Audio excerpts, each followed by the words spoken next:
Are we moving? So beautiful. Are we moving? So weird. The effect's not quite the same on film.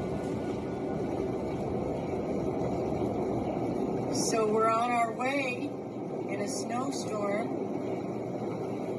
to go try to find someone who's lost in the woods. You'll say a prayer.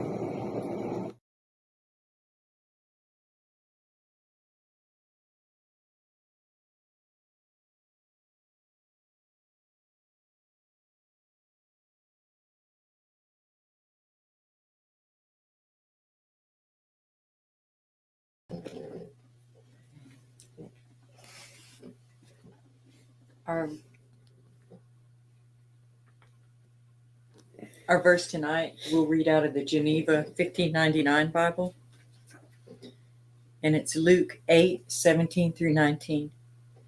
For nothing is secret that shall not be evident, neither anything hid that shall not be known and come to light. Take heed, therefore, how ye hear. For whosoever hath not, from him shall be taken even that which it seemeth he hath. And we'll pray. Father, thank you. We're here again. You kept us protected again. You kept us blessed. You've met all our needs, and we thank you. We thank you for everyone that's here to view and to learn. We thank you for this platform. We pray your hand of covering continues over it. We just love you, Lord. Let those with eyes to see and ears to hear understand the things that we present tonight. In Jesus' name, amen. I'm Lead Tracker E, and this is Jerry Lead Horse Choctaw, Jerry Williams. We have 4 Facebook groups: the Oklahoma Bigfoot Predator Watch, Antlers and Surrounding Areas, the Choctaw Missing and Murdered Woman, WOMBMAN and Son Center and Database, the Predator Bigfoot and the Spiritual Warriors Path page. That's always. And the Lead Tracker E page, all on Facebook. I think you're just fine, Indian.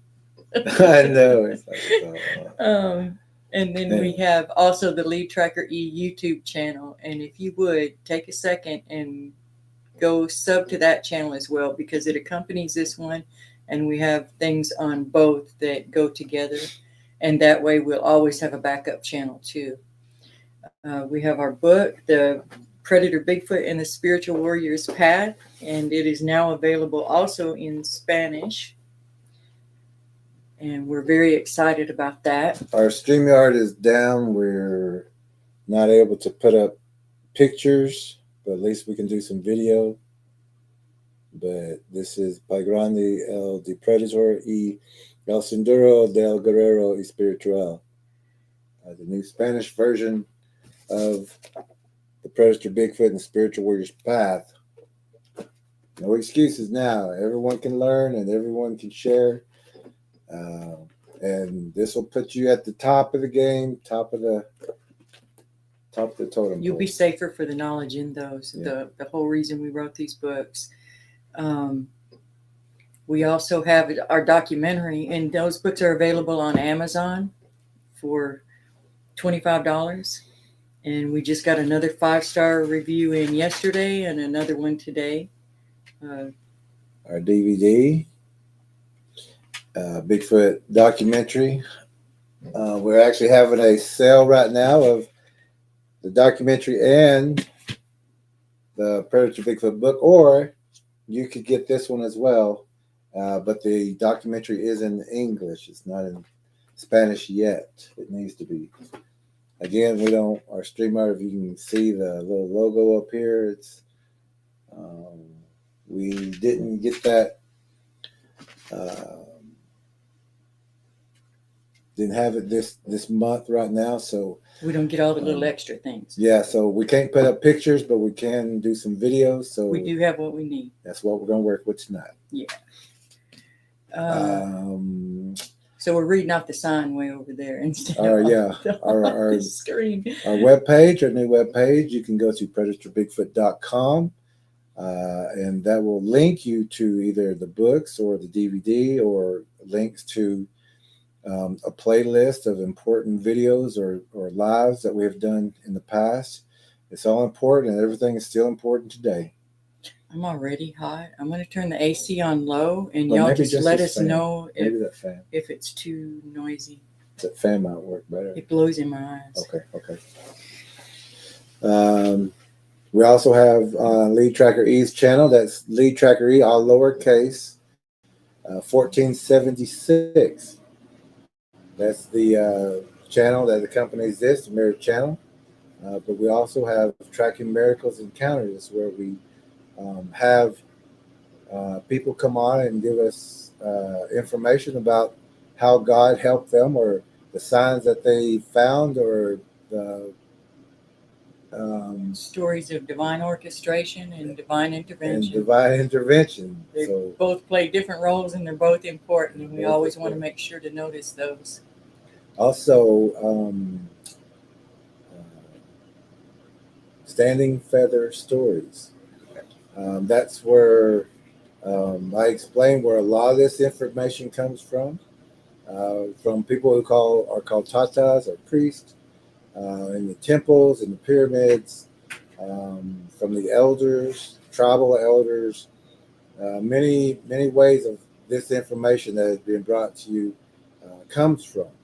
And we just have the opportunity to share that with you. But I think the next one we're talking about, maybe telling you, is the capture of Jerry Williams, and that's when I was in the El Salvadorian prison by the military guard, and that's a good story. And of course, I'm okay. I made it out. So now that it's over, it's a good story. At the time, it was, but I think you'll like that too. And it's also a story of coming together, people of other nations, people of other nationalities, supporting someone who was traveling to help many people also. Also, you can become a Patreon member. That should be in the link below. I think we have 5 or something like that. Very good Patreon members, and thank you so much. Also, Cash App, and I don't even know if this will let me do a banner. that information should be in the description box, though. Yeah, let me go ahead and see if this works. I don't know if this will work either. It's,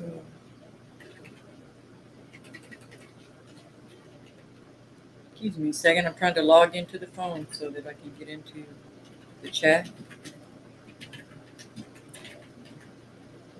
let's see if this banner works. I don't know if it does or not, because we weren't able to pay our StreamYard. So let's see if this works too. Hey, that works. And tonight we're talking about helping read the fine print. So it's a fine print there. So also, if you like to help support through Cash App or PayPal, it is in the description below. Everything's appreciated, and we use it for fuel, funds, supplies, and things like that. Also, just to let people know that even though we do have Super Chat, and that helps us for the next month. When we do Super Chat, it's accumulated, but we don't get that until the end of the next month. So we're getting what was helped out or sent at the end of this month, and then everything that is up to the end of this month will be on next month. So I want to thank you, Jody, for your help on the oil change, but we're trying to work it to where we can we may be able to last that long, and we'll try not to push it, but we can use that for that. But that again won't come until the end of next month. So that the funds then will come at the end of October. So and we're trying to get everything done before October, because we have some major things that are happening, and there's some people that we have to get to help out, and we still go by the places that we've been helping or have helped. We always go by to check up and see how everybody's doing, and that also comes out of our funds and fuel funds to go and it may not seem like a big deal, and even the fuel funds, it may sound like, oh, they're just going to go and use this to go see somebody or say hi to them or something. But it's always if once we get there, it's always they've got information for us. They tell us what else is going on, things that we can help them with. Most of the times we do light tracks, and we show that here also. Um, but we do a lot of evaluation from the time we began to help with them. A lot of people, there's probably 8, 9 families around here that we periodically go by and check on, and they're not close, most of them. But that's where the fuel funds and things like that go to. And plus, there's other places that we got to go to. Of course, if you've been with us for a while, you know that there's another place that 4 dogs are missing now from 2 close homes, 2 brothers, and we have to get there to help them too. But we have already helped them with letting them know you got to get your lighting up, get your security systems, motion detectors, um, and but it also is what they can afford, and also with us, it's when we can afford to do something, we can do that. But that's where the funds go. And we want to thank everybody who's helped us in the past and who are still helping us. Everything is appreciated. Also, this is a tracker channel. It's not an entertainment channel. We don't have an open forum here. We appreciate it when you listen to the lesson, or I'm a little chilly, but the tracker, he's got a jacket. But it's okay. It's okay. It's okay. I'm cool. No. It's okay. Um, but this is not an entertainment channel. It's a serious channel. It's a serious matter that we talk about. We do have monitors who help us regulate the chat by, if people come here to talk about things that are not pertaining to the topic, or listing, and are trying to cause a distraction or even start a conversation. A lot of new people try that the monitors will eliminate those people so that we can continue with the lesson or even the interviews. We need Be eliminated. We need people listening so that you understand, because sometimes these may be situations you're going through, or if they're not, learn so that you don't go through these situations. So we'll always check the comments, and right after this, we're going to check the comments. I'm trying to talk a little fast so we can get going, and or we'll stop in the middle. We can take questions in. We may do that, maybe tonight, but we always at the end we'll go back through the comments and catch up, and even if we're not responding to you, most of the time we're not looking at the chat. We're just giving a lesson or listening to the interview, or, you know. Most of us for trackers anyway. So again, this is a tracker channel. So just listen to what is being presented. It's always better to listen than to hear. And listening is when you're focused and paying attention. Hearing is when you're on a phone or watching TV, or you got distractions along another room. You have to keep going back and forth. That's a form of hearing because you're not attentive and you're not getting all the information that is being sent out to you. So we got that over quick. We're going to go to comments now. Sue's all here. Say hello, and then we're going to start off with helping everyone read the fine print. We've seen this one video. It came out in October, I think October 1st of 2013. Now, well, let's get to the comments first, and then we'll start off with all of that. While we pull those up, I want to read one more verse. Can everyone hear us okay over the air conditioner? We'll probably turn it off shortly. We're also going to read from the Geneva Bible. Luke 10:19.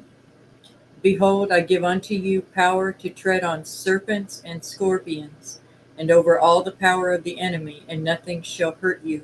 And in the Geneva 1599 Bible, serpents and scorpions are capitalized, and that's important. And a scorpion is a spider hybrid. So Same family. They just Volume's fine. and Good. that's the whole thing about history. They're not telling you it's a spider. In the old days, it was comets, pillars, um, columns, giants, and different words like that. But they never said spider. Spider is actually a recent word, especially in. Oh, that's on. Thought I had something on my shirt, but it's on the screen. We got a dirty screen. But even in like the Indian languages, most of the Indian languages will tell you we don't. Spider is a new kind of word that we've been using. And it may be like 20, 30, 40, 50 years, but it's still a new word if you really think about it compared to how long the spider has been here. Millions. Um, oh, um, hey, this still work. War Chief. War Chief. Hey. War Chief is here. Cubinator's here. Cubinator. All right, my man Graybeard. How you doing? Graybeard, yeah. Graybeard's here. Oh, there's Joyce Joyce. is here. Look at that. Jennifer's Jennifer. here. All right, Jennifer. Glad you're here. Hey, again. All right. Hey, Angel. She says, really enjoyed watching your latest tracking video last night. Amazing, both of you. Hi, all. Glad you're here, Angel. All right, Angel. We're glad it didn't glitch out too much. Joyce is saying, blessings, Graybeard, my brother. All right. And sister. And there's, oh, and again, if you can, please hit the like button. Make sure you subbed. I didn't really think about that many years ago, but it does help the algorithm. It's the only way to get it out. Even better, share it with people. Oh, yeah, if you can share this information also. Wedge is here. Hey, Wedge. All right. I even like the way you said it every time you say, hey, Wedge. I like that. That's just my thing. There's Wedge again. Let's see. Hey. Tracker B. Tracker B. How are you doing? She says, good evening, everyone. Finally off from work to watch us live. Good. All right. Everybody's saying hello, hello, hello. Jody. All right, hey, Jody. Good seeing you, Jody. Everybody saying hello to Jody. Good group. Good group. Cubaner says, leave your AC on, Ellen and Jerry. It's all good. We don't have to be uncomfortable with the heat. Oh, you don't have to be uncomfortable with the heat wave there. It is warm. It does get warm quick, and even if you turn the AC off just for a little while, it will warm up, even though it's the evening. All right, the volume's good. Good. What's he say? Just like dinosaurs, a new word for dragon. Thank you. Hey, good. Thank you. All right. Joyce said she likes the Geneva Bible too. Yeah, those differences are important. They're definitely worth taking note of. I like to look at a bunch of different versions, except the Message. I hate that one. I don't. Yeah. Well, I hate that translation. I just do. It's not. And my voice is a little still not there yet. And it seems like every time it just gets to getting better, I got to talk for 3 or 4 hours, and then I'm back to that. So, All caught up on that. So tonight we are helping understand and helping to read the fine print. There's been information, and I want to say it's been leaked out because you were not supposed to find this information out. And you're going to hear that in the voice of the people who are actually in this interview, who had a live press conference in 2013. But also, I didn't know about this press conference back in 2013. I was into other things, and I was doing other tracking things, but my tracking had led me to encounters. But I didn't know about this interview prior to that. So you're going to see how everything just kind of folds together. And we didn't really watch it until very recently. No. Paying attention. We knew of it. We'd seen bits and pieces of it, but to really sit and watch it wasn't until maybe 2022. Yeah, very recently. Yeah. But it's been even going back again, then we must have been paying more attention because we noticed a lot of things this time. It made us upset, kind of, because the information was right there. It's like, here you go. But then everybody was saying, let's push that to the side. And I want to tell you what I think. I want to give you my opinion or my theory with the There was information some right funny here. things in the too. They were just pushing it out of the way. Even if you're listening, and that's what we talk about, listening and hearing. And this is what a lot of people were doing. They were hearing, they already had their opinion, everything set. Now they just needed to mold it and try to fix it, but it wouldn't. They wanted to make it fit their preconceived ideas of what the results would be. And if you do that, you're going to be wrong. And if you don't start at the beginning, your algorithm, your equations, everything is going to be wrong. And even though the evidence, the material, the data was presented, and the people presented it told the people exactly what the data says, everyone pushed that to the side and said, oh, I got an idea, or I've got a theory, or I bet this, or I think, or it could be. And remember, we've always said that people says, I think this could be, maybe, should be, I heard, someone told me, possibly, but I don't know. What do you think? My opinion is, or my theory, don't listen to them. Not at least to that. But if you've got hard facts, hard data, information, use that. And that's what we're going to be doing tonight. Lee Tracker, he wanted me to mention this first part, but my mama said she knew I was a traveler, or she knew I was going to be a traveler, and she taught me even how to cook and everything at a young age. But she also told me that out there, that there are things, and that there's going to be, you're going to see some things, or find some things that look like people, that walk like us, that talk like us, that mimic us, that do things that we do, but they're not us. They're not people. So we want to start off with the video. And this video is also taken from, or part of it is taken from, the Bigfoot documentary. And we clipped a little bit out. There's so much information in that Bigfoot documentary. I was just thinking about today, I was going, this has got to be the best documentary that I've ever seen out there, even though we was the one that did it. But just when I watch it over or something on this subject, yeah. I'm like, man, this information, the places, everything that what we were saying in there, it's just the correct information. So we're going to start off with a video, and we'll be right back after that video. But this video is also of there was another tracker, a professional tracker, who's a lot of people do know. You may recognize the voice. He used to track a man. You know, if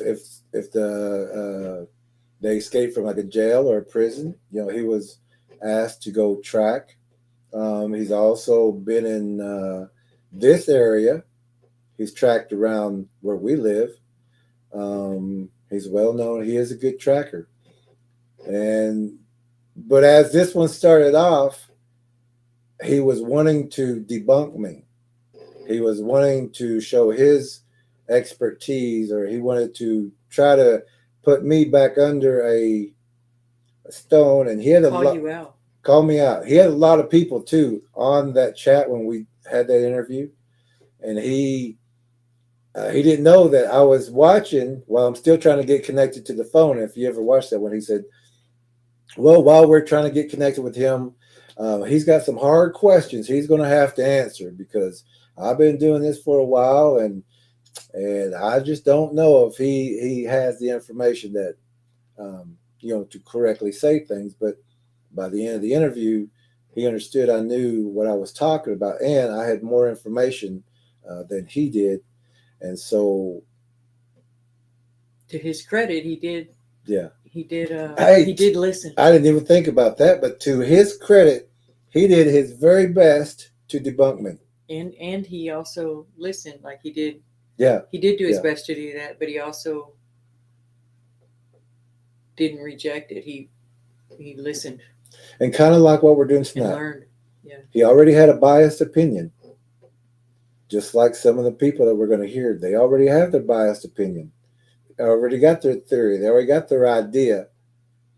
But we're going to listen to the evidence. We're going to listen to what they didn't listen to.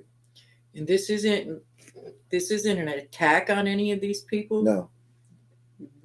We're all adults here, but we want you to have the information. Yeah, we want you to have the correct information.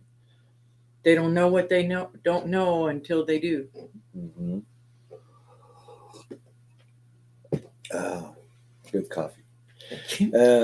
And you may not know this, but we was right up to the last 5 minutes still trying to load everything and get everything. Our friend Bob, he was messaging, and I was like, Bob, I'm right in the middle. He said, don't worry about me right now. Keep going. So I'm all right. I'll keep going. And let's see what Cube is here. Cube is back. Let's check these last two things out, and then we will show you part of, or just a little section of, the interview that this other professional tracker, very well known, he has a channel. I think he renamed the channel, or he was sponsored, so I don't know what he does now. But if you see this, hey, how you doing? Cubinator says, yeah, I have seen people like you described, Jerry. End times we are in, all sorts of creatures we have around us. Yeah. Sure do. Cube says, human tracking is a field I have a strong interest in also. Good. It's, well, yeah, like we say, humans are easy to track. That even if they're trying to hide, they have to spend time trying to hide. But we know where to track a man if he's trying to hide. Same place you would track a Bigfoot, actually. Yeah. Jennifer says, I always tell people I'm totally open to changing my mind if facts lead me to new conclusions. I've heard you say that. That leaves them having to present facts instead of me having to prove what I think is true. Mm-hmm. All right. We are agreed. Thank you, Cubinator. Okay, so now this is part of the Bigfoot documentary, which we also have a sale going on for $55 for both autographed copies, so you actually get the book for free, or you can get the Spanish book with that DVD, although the DVD is in English.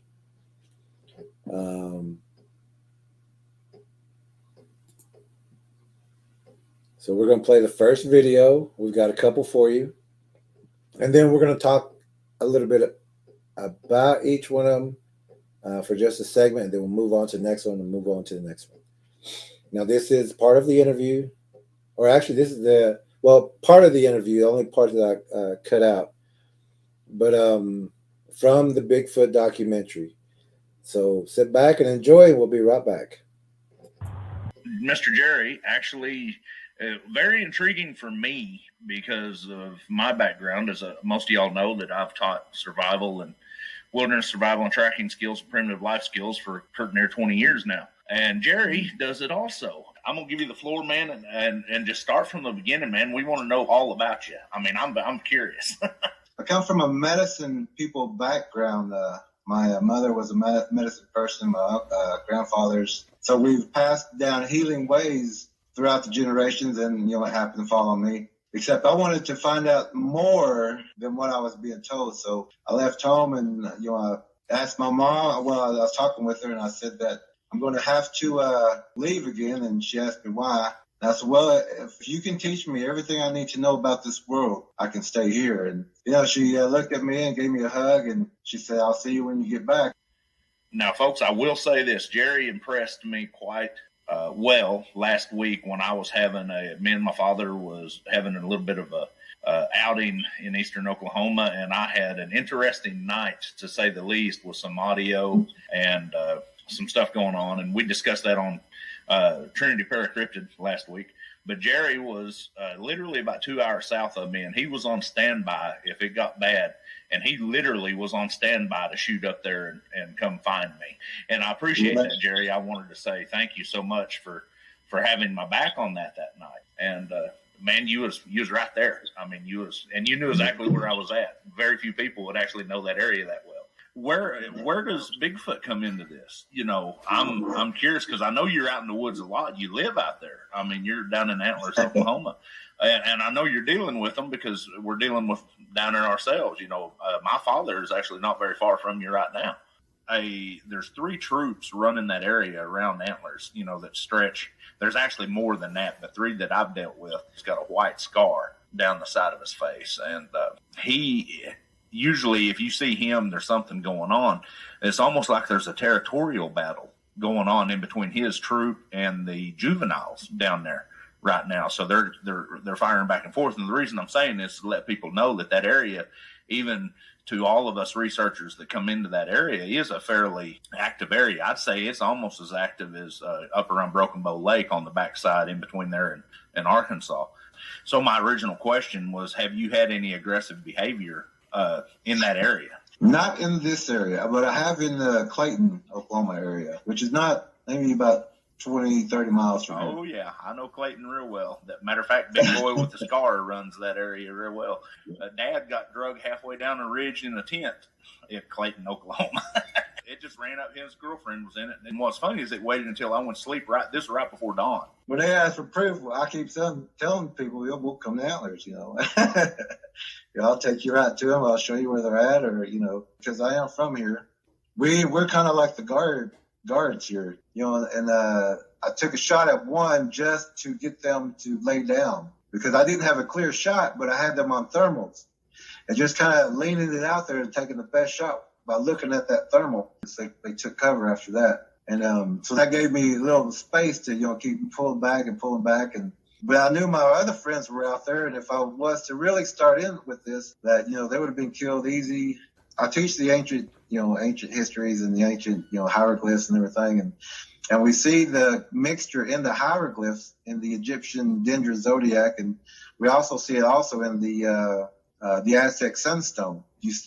Their history is also in there about the mixing of the animal, mixing of the human, and how it made, a Bigfoot. And then, these it's just a mixture of animals and a mixture of human. So you're saying that in your view, Sasquatch is a conglomerate of different, for lack of better terms, on scientific level, DNA structures, or different, they're a mixture of other animals together. Yeah, and if they would run a test like that, we're testing for DNA of a serpent, testing for DNA of, a land animal, or a ram, and we're also testing for DNA of a fish. We're testing for DNA of a bird. Yeah. They would run tests like that. These things would show up. Well, that's, we have ran DNA, and they come back inconclusive. They say that they're a certain percentage human and primate, but then they have other, it's interesting that you say that, because we do have, certain groups and people have produced that evidence for in saying that they could be. They're only a predator. And in our history, and in many tribes' history, recounts, they're called the arrival of evil. But at that time, they didn't have, the perfect human face. They had, it was more of a disfigurement. Yeah. But we were also taught that they're cannibalistic, or they eat man, and that they have a bite like fire and paralyzing. That's the same attributes also of a spider. We're taught that it's going to evolve to look more like us, to become a better predator to get as close as it can to us. You talking to me? I can't believe that you brought up the spider. You know, that's one of the oldest teachings there is. You know, not very many people, they won't talk about Nephilim and angels and stuff like that. You go even farther back than that, and it talks about the spider. And it's crazy that you're actually able to bring that up. If you're really dealing with the ancient ones, with the spiders, why are you even staying around? We as the warriors, you know, when we there are times we have to vacate. And if you're really dealing with the Chapia, if you're really dealing with the ancient ones, buddy, that gun ain't gonna help you. Well, I understand what you're saying, but you know, I've got a medicine bloodline. A warrior has to go back with all the ancient knowledges to be that man-child, that birthing that they talk about in the Bible. Absolutely. But a lot of people aren't warriors. A lot of people don't accumulate all the information before they go back. And when you know all that, you know to connect to the earth, and that truth is the only language in the spirit world.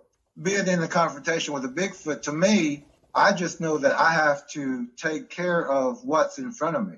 And I don't see it as a life and death situation, because I just see it as either this is going to be my greatest last challenge, or this is going to be my greatest challenge.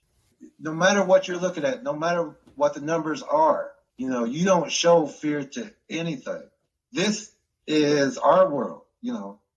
It's not a predator's world. But also, a lot of the Choctaws, they don't have this information. With my family, we have the oldest house in Antlers. It's the only house that was standing after the tornado in 45. There's energies there because whenever that tornado happened, a lot of people perished in this town. So we had the biggest house at that time. So we took all the furniture out. They put all the bodies in there, and people came in to, you know, collect their family. And energies did stay there. And so we've been raised around, you know, what people call ghosts, apparitions, orbs, sounds, movements, voices, shadows. So, you know, our medicine background is different than the normal, I guess you would call the normal civilized Choctaw. The mind protection technique.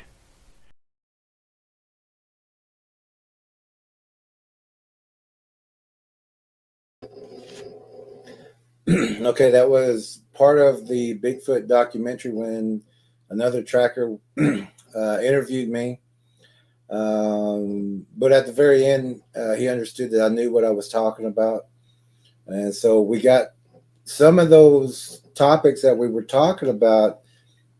He was also informed on some of those topics, but he just still didn't have all the information. But after we got through with their talk, we had another tracker come on, and we helped him with his PSD and explained to him why that Bigfoot was on the left side of him and why he was able to maneuver out by going to the right.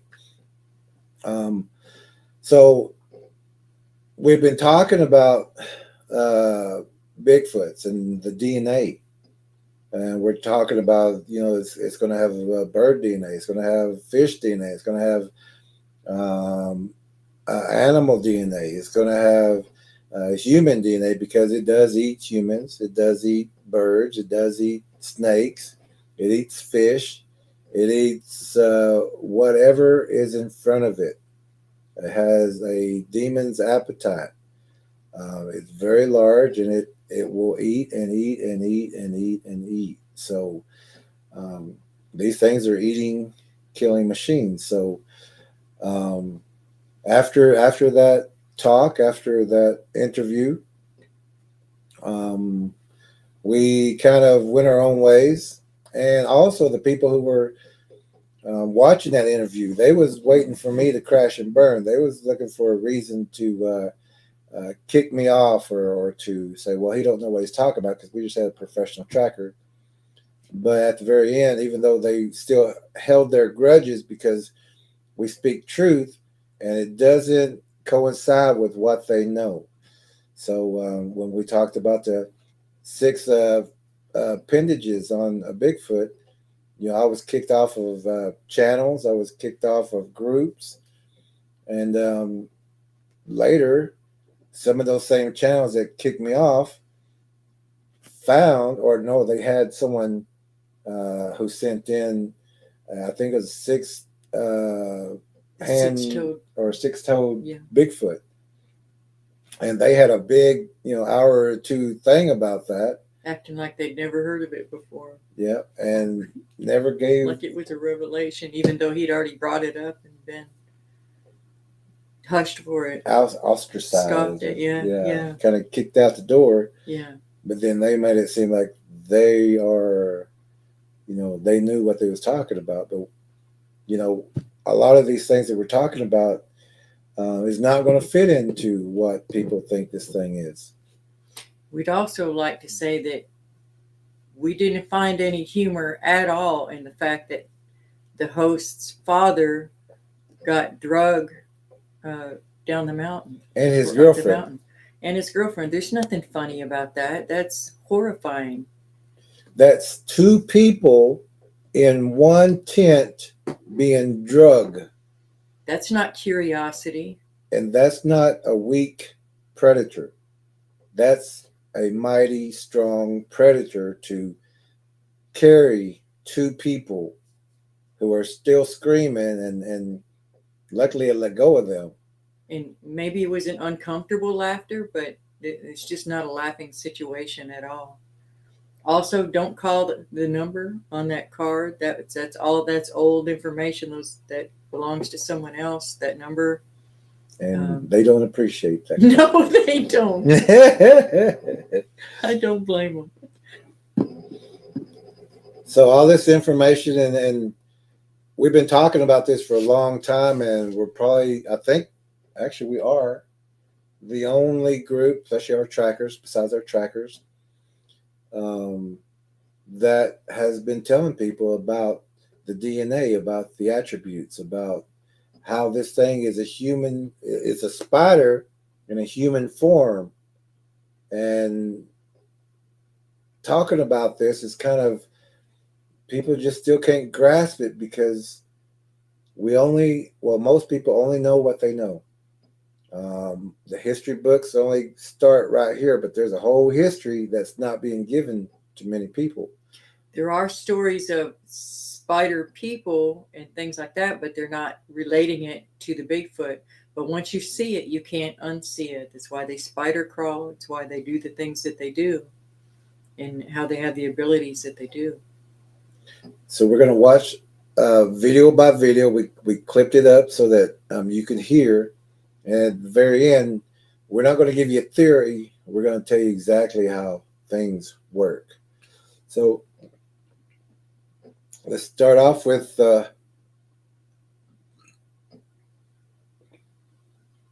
first video. Let me find it.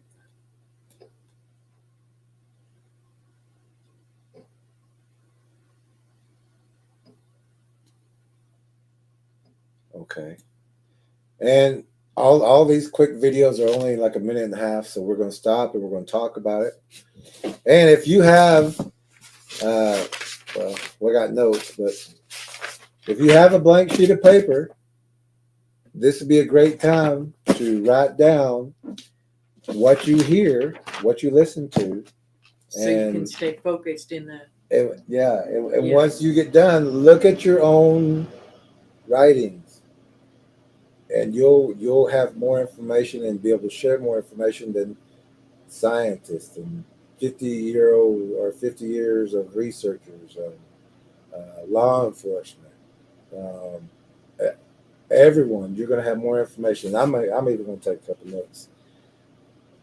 So let's listen to his first video. It's about a minute and 20 seconds or something. Very famous person as far as DNA and scientific. Do you want to say her name? Yeah, I think that'd be fine. Okay, but this is the way we interpret what their results were from the first genome project.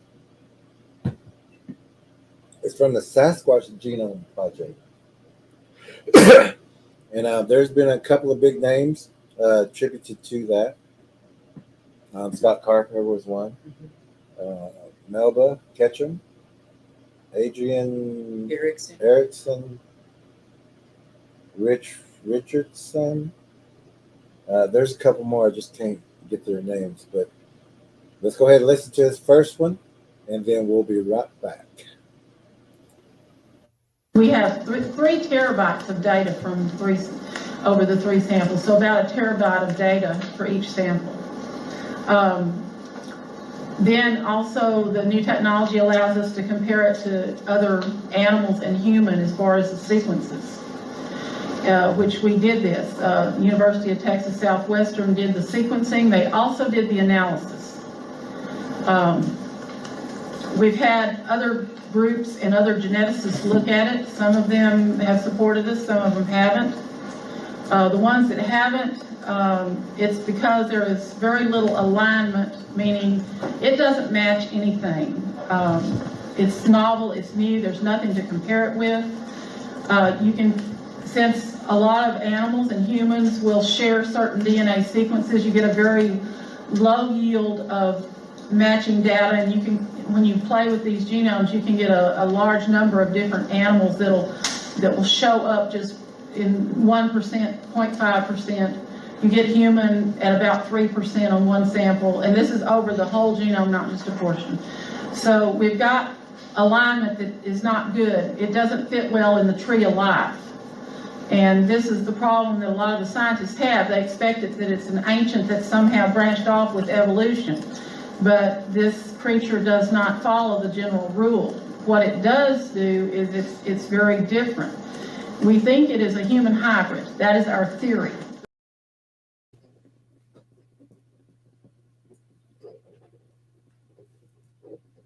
And that's a very famous DNA scientist, I guess you'd call her,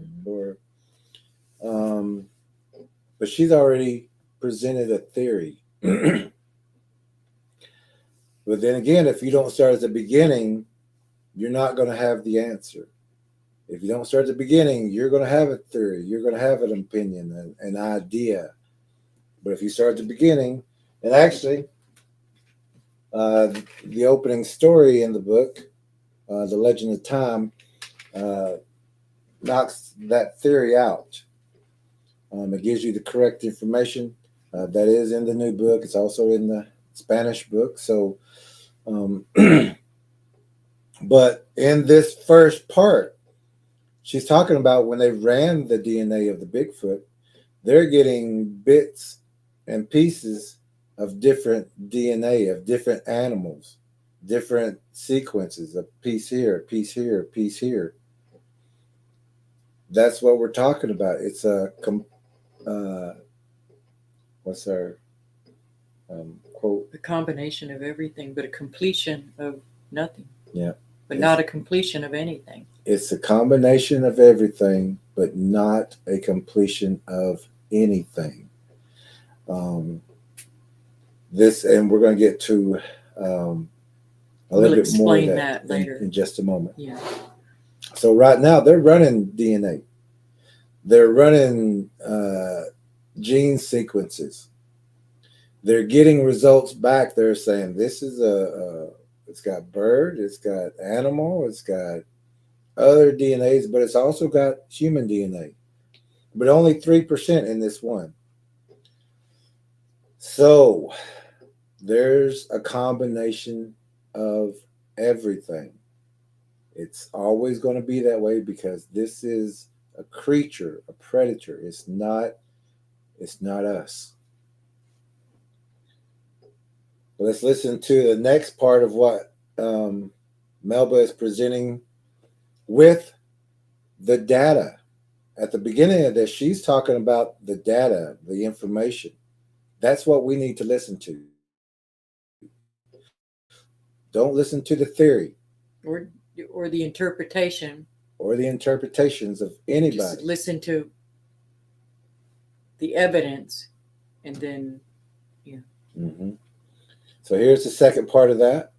There's a couple of reasons for this. First of all, there's a type of DNA called mitochondrial DNA, and you may have seen some of the advertisements about getting your genealogy done. This is the first thing we did with these samples, and surprisingly enough, all of them tested 100% modern human. We really somewhat weren't surprised by this because 4 other laboratories have already tested these types of samples and some of the same samples and got the same results. The difference is they were not forensic laboratories and they thought that they must have contaminated the data. What we did, we split the samples between my lab and the North Louisiana Crime Lab.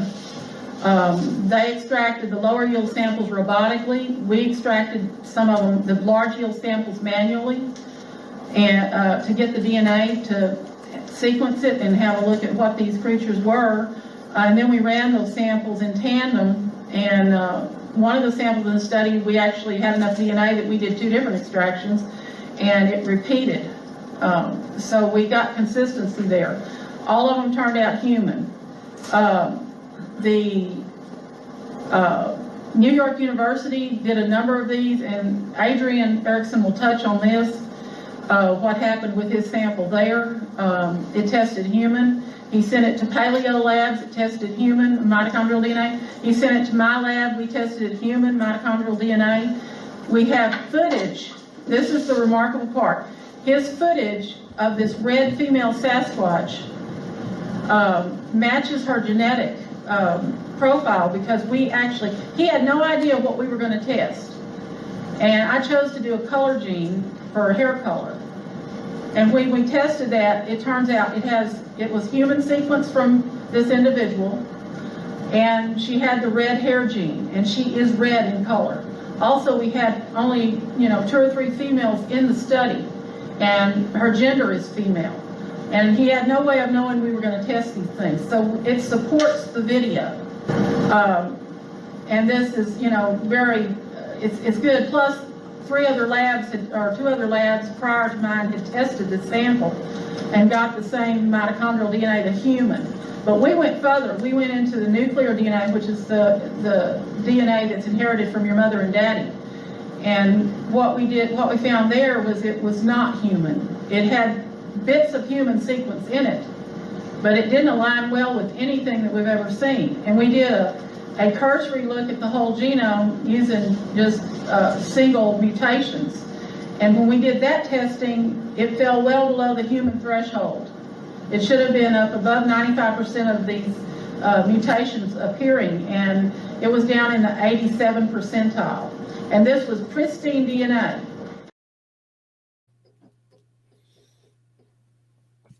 Okay, so when you just run the overall DNA, the overall sequence, of course you're going to find the mitochondrial. That's the woman, that's the mother. Female. The female, that's right, the female. It's unless it just appeared, it's going to have some birthing or it's going to be hatched. So it's going to have a female mitochondria. Women produce, men don't. So this is saying that it has bits and pieces of human DNA in it. But it falls short of being a human sequence. And she also says that it's not human. It has bits and pieces. It's not human. It has bits and pieces. So we have to listen to what she's saying. Let's not just do like everyone else and say, oh, I'm going to go ahead and give you my opinion right now. But when we listen to what she's saying it has bits and pieces of human DNA in it. And you can get this by eating humans. You can get this also by the birthing or the one that was hatched, the female that hatched it. That female mitochondria is being passed. It's always going to be there unless you just appeared. But it's the male that's not there. And we'll explain that in just a minute too. So this is just bits and pieces of like a little piece here, bear here, a little piece here, snake, serpent. It's a combination of everything, but not a completion of anything. So right now, she's already said it's not human, but it has bits and pieces of human in it. Anything that's going to be here is going to have the mitochondria. Anything, we have it in us. A man has it. It's in our DNA. When two deer get together and have another deer, that baby deer is going to have the male and the female, but it's always going to have the mitochondria because it was born here, was birthed here. Same thing with eggs being hatched, but this is a little different. This situation is a little different, but it's a big difference also. So we're going to move on to the next part of that.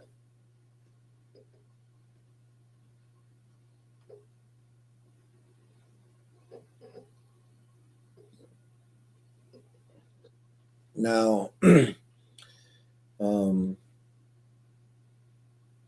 lot of other scientists or DNA forensic people are going to, if it doesn't add up, most of them don't want to even mess with it. They're saying you're contaminated or this and that or this and that, this and that. But this is exact. It's saying exactly what it is. But even the DNA forensic people don't listen to the data. They want to try to fit it in somehow to what it is not going to fit into. It's not going to be a man ever. It's not going to be a human ever. It will have bits and pieces of our sequence in there because it eats our people. It eats all of us. It is a predator, and a predator is always a predator. So let's play this next clip. And I believe this is where she talks about the DNA that they have. Mr. Erickson's samples or any of them in the study. They were all pure samples. The ones that were hair were well washed prior to being extracted, so there was no contaminating DNA. And plus, when we tested it, proved it was not contaminated. The other criticism, they said our DNA was degraded. Not only did we, you can put them on, you've seen these gels where you put the DNA into the gel and it runs and you see these bands. Well, the bands are going to be smeared if it's degraded. These bands were not degraded. We had in the paper the clean bands showing they're not degraded. Furthermore, we took one sample a step further. We had plenty of DNA. We had histopathology done where it was cut and put on a slide where we would see if the tissue was broken down. It was not. It was not bacterially contaminated because there was no bacteria in the slide, and we stained for bacteria and for fungi, and both were negative. So we know we have good DNA. We know it's not contaminated. So we know what we've got is the profiles we're getting on these samples, 100 and something of them, that are consistent with one another, are absolutely what they are. Absolutely what they are. So they're saying the results are accurate. Pristine DNA, clear bands,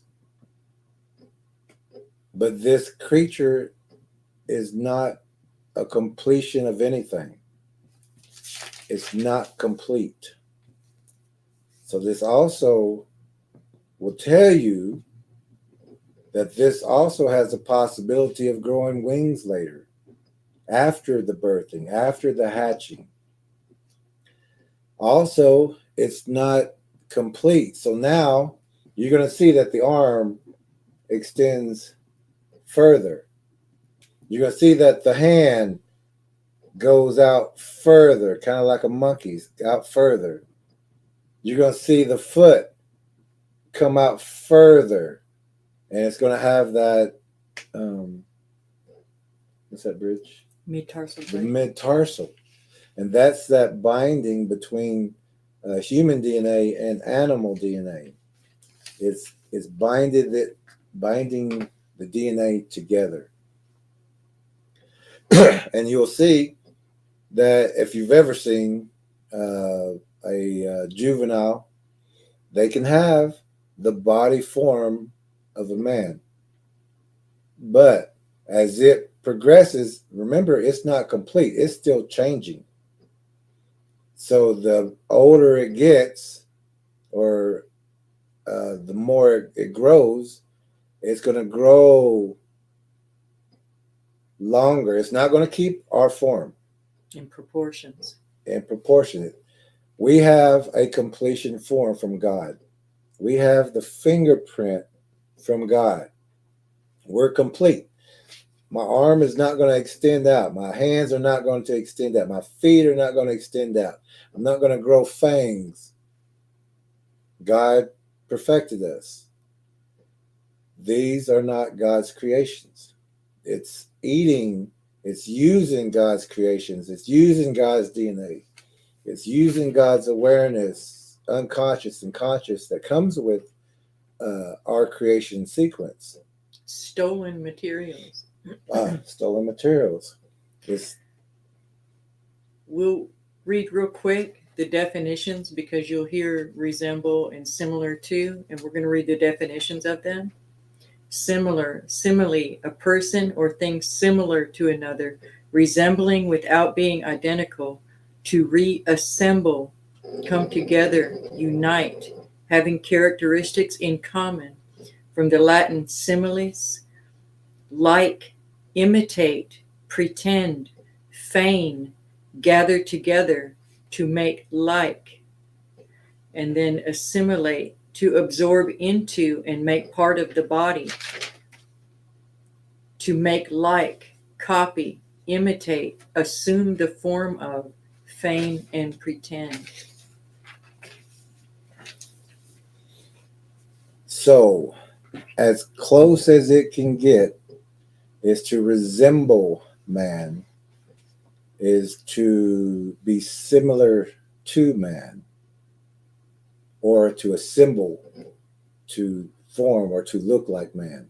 To physically try to mimic. To physically try to mimic. Like a Frankenstein's monster patched together.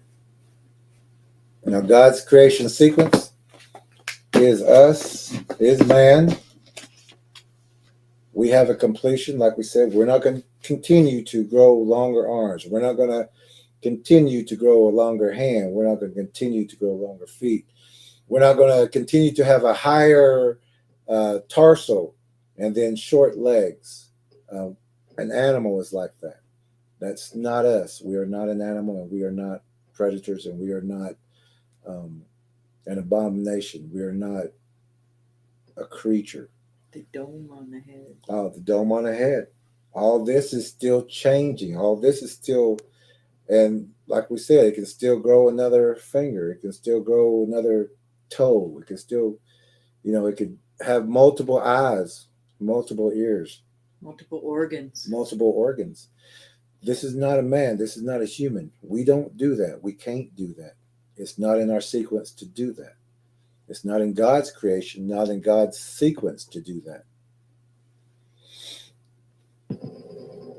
So this is pristine DNA.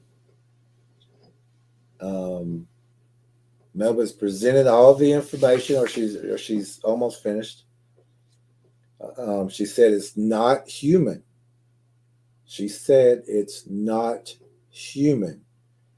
She also said that there is human DNA in it, that they're finding that it has human DNA. They're not saying the hair is human. They're saying it has human DNA. But also it's saying it has bits and pieces of human DNA. It's not a completion. It's not a complete sequence of a man, which has to be in the 95% of the information, but it only has like 87. It only has bits and pieces. It has some in there. It's standing like us. It's looking like us. Kind of. It's mimicking. It's got to mimic language. It's got to mimic attributes. It mimics us. It studies us. It wants to move like us, so it doesn't draw So that it can get closer so to that us. it can get closer to us. It doesn't want to scare us. It wants us to come closer. It wants us to get closer, or it wants our pets to get closer, or our children to get closer, because they will mimic this. They will mimic this. They will do that. So the next video we're going to show you, and we're just going in stages, so just listen to what is being said. Here's the next quick video. It's just very difficult. I call it the Galileo effect, because this is very novel. It's the first time that anybody's seen anything like this. And mainstream science has a problem with that, because we're all taught that evolution is very cut and dried. And this is how it is. It comes up the tree of life. So what we have is a tree of life with a single branch coming up and crossing over to human.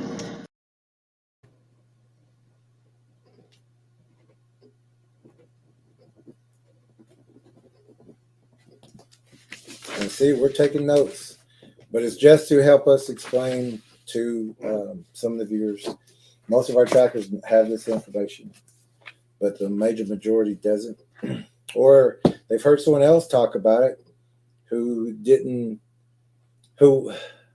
just say, listen to what she's saying, instead of my opinion is, or I think, or it could be, or, you know, let's just listen to the evidence.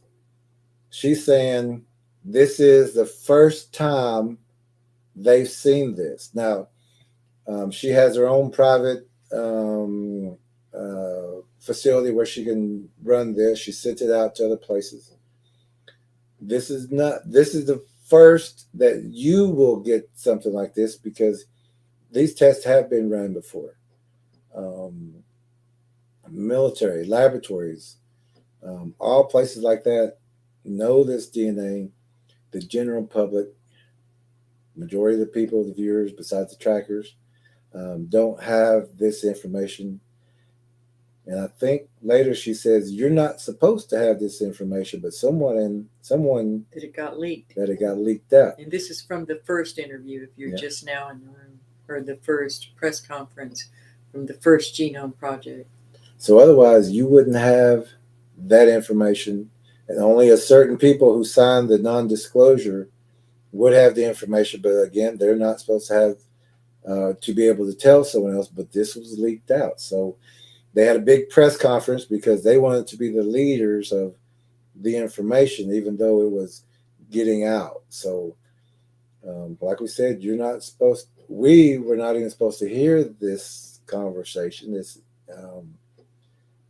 interview only came about when people started leaking information out to other people. And then they couldn't stop the leak, so they came forward with enough information to still kind of confuse people. Mm-hmm. So they're talking about the tree of life, how it doesn't fit. They're also talking about how it comes up and just crosses over to human. So it wasn't human in the beginning, but it started using the human DNA. Of course, we're here. You're going to have a human DNA that's going to be eaten, because they eat everything, even in the graves and everything. DNA is out there. People are missing all the time. Blood is a good way for DNA to be passed. The men's semen, or the woman's milk while she's with child. That DNA is transferred. All these multiple ways. Just eating a person will transfer DNA. We can't do that, but these things can do. A spider can do that. A spider will take whatever it eats and mix it in and produce an offspring with those characteristics. You get a bell spider, jumping spider, bird spider, wolf spider, tarantula, black widow, multitude of these predators. Spiders are predators. So this is something that's crossing over to be like a human, to be like a man. It's not. It started as a predator. This predator gene is also similar to, or looks like, a parasite gene, or parasite DNA. It's the same thing. It mixes in. It mixes and transforms. It makes something else. Mutates this. And whatever it eats. So whatever it eats, that's going to be in there.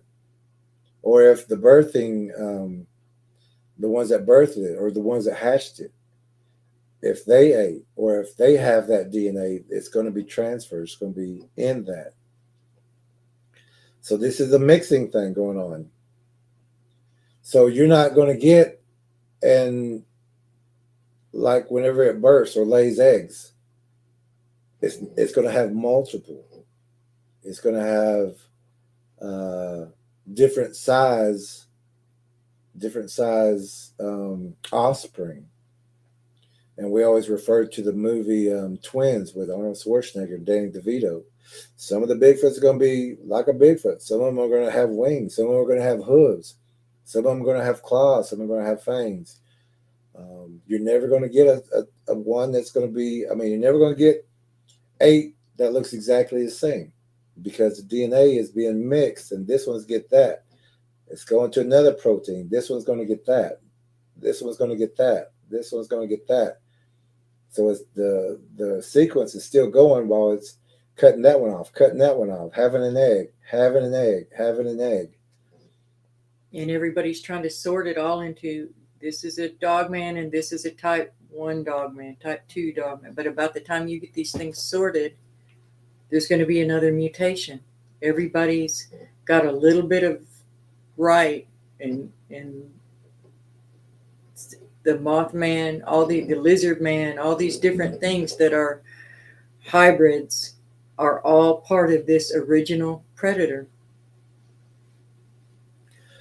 It's not a man. It's not a human. It's not a people. So, and it never was. It eats and changes. Whatever it eats, it uses that DNA to have an offspring with that DNA.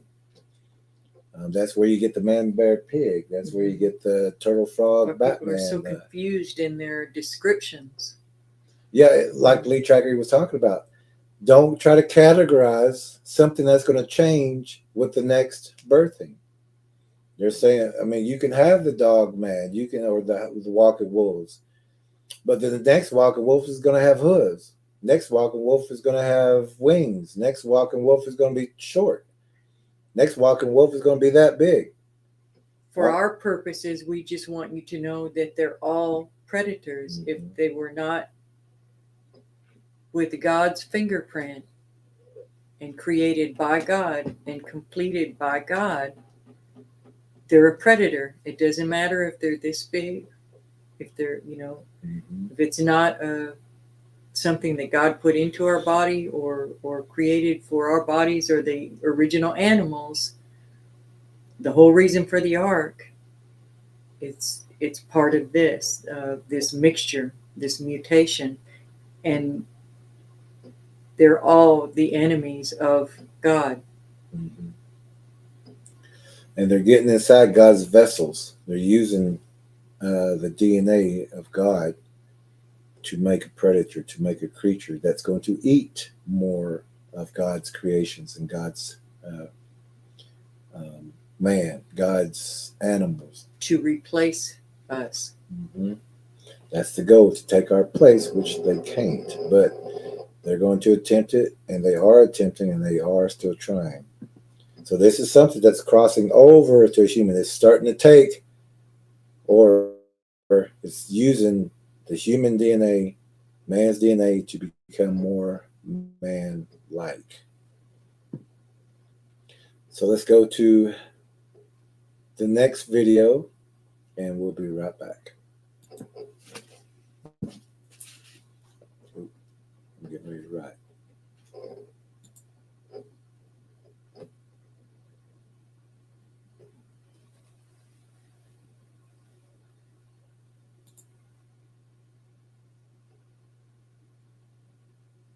It's just very difficult. I call it the Galileo effect, because this is very novel. It's the first time that anybody's seen anything like this. And mainstream science has a problem with that because we're all taught that evolution is very cut and dried. And this is how it is. It comes up the tree of life. So what we have is a tree of life with a single branch coming up and crossing over to human. Oh, I think I just did that one. Sorry. But we'll say that the evolution theory is not necessarily wrong. It just doesn't apply to humans. Well, it applies I mean, to humans. man. It doesn't apply to man. These things are evolving in an unnatural way. It's so if you want to stretch the imagination to consider it like that, those people are right about that. They just think that we're part of that evolutionary track, and both things are happening. These creatures and other things we call humans, not man, but humans, are still going through an evolution. Humans are still trying to be like man. Bigfoots are still trying to be like man. All predators are still trying to take our place. A hue of man. We misspoke a couple of times in the beginning, but man is man. Human is different. Yeah. We're in the image of God. A human is a hue of man. Like. Big difference. Man-like. Man-like or kind of like man. Yes. Okay, let's move on to the next one. Furthermore, we did something called electron microscopy, where we expanded the DNA to the point with electron microscopy so we could see the actual structure of the DNA. And in doing so, we found that was also novel, that it would have a stretch of double-stranded DNA like you're supposed to have, but then you would have groups of single-stranded DNA interspersed in it. Even the critics of the paper have said that this is what you would see if there was a hybrid between, say, a human and something that didn't align very well with human. There's going to be gaps where it didn't fit, and where it doesn't fit, then you get these single-stranded gaps. And this is talking about a human, but a hybrid, a mixture of, a goat pig or a goat or a spider or goat, which has been being used right now. But she also says, let's say a human. I'd like to play this over one more time because she said, this is what you get in a hybrid. And then she says, well, let's say this. Let's hear that one more time. Let's be real quick. Furthermore, we did something called electron microscopy, where we expanded the DNA to the point with electron microscopy so we could see the actual structure of the DNA. And in doing so, we found that was also novel, that it would have a stretch of double-stranded DNA like you're supposed to have, but then you would have groups of single-stranded DNA interspersed in it. Even the critics of the paper have said that this is what you would see if there was a hybrid between, say, a human and something that didn't align very well with human. There's going to be gaps where it didn't fit, and where it doesn't fit, then you get these single-stranded gaps. So in like the man's DNA, you have the two strands that are male and female. But you also got the man and the woman, and you got the child and the woman. So you're going to have only certain DNA of the man, the woman, and the child in there. That's our helix. That's man. Now, this creature has single strands that are in there that are like a single strand of this, single strand of bird, single strand of dog, single strand of fish, single strand of serpent.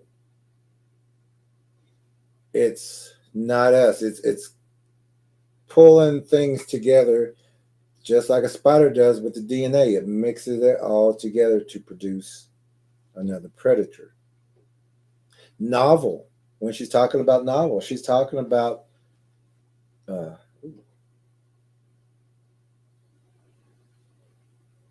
I want to show you this real fast.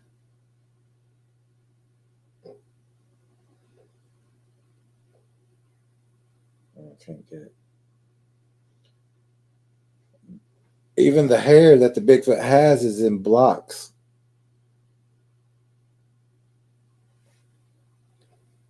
it's changing. Every block, every line is a DNA. So you're going to find that also in the single strands. It's a strand of bird. It's a strand of dog. It's a strand of serpent. It's a strand of, and it could have a strand of bird again right there. God's creations are seamless. These are patched. These are put together. These are spider squash DNA. It binds it together. It's being binded together. It's not spiritually binded. The word novel means what? New or Unknown. unknown. So They've got a stack 3 stories high of unknown, and they say they don't have anything to compare to. Well, what about that stack you got there? How about you open a new category? let's open that one up. So this is what you would see in a hybrid. This is also what you would see in the offspring of a spider. It's the same thing. Let's watch the next video and let's listen. Let's listen to everything they're saying, but not their opinions yet, not their theories, not their ideas. Let's listen to the data.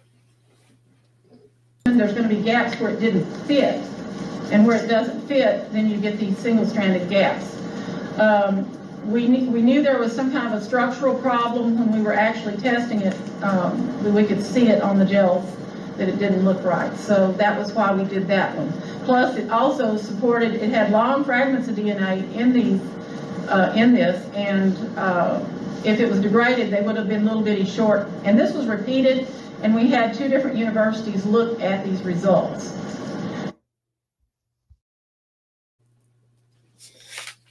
Now I'm going to make a little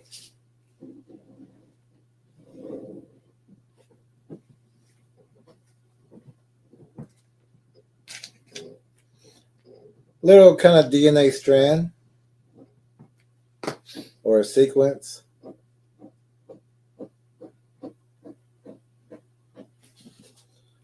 Do I have any colors? Oh, I can grab some real quick. Okay. It'll take us just a second. But Melba is also right now talking about that there are long fragments of DNA. So it's a good pristine DNA sample. Otherwise, it would be fragmented all over the place. But this one has a pattern. And if you've ever looked, and you can find these on the internet, go to the anything that talks about spider gene sequences. You're going to see the same exact pattern. And we're going to color this off for you, and I'll show it in just a second. It's only going to take us a second. So right now, she's already said it's not a human. She's saying it's got bits and pieces of human in it, but it's also got single strands of other things in there. She's also saying it's a hybrid. But let's not listen to her theory. Let's listen to the data.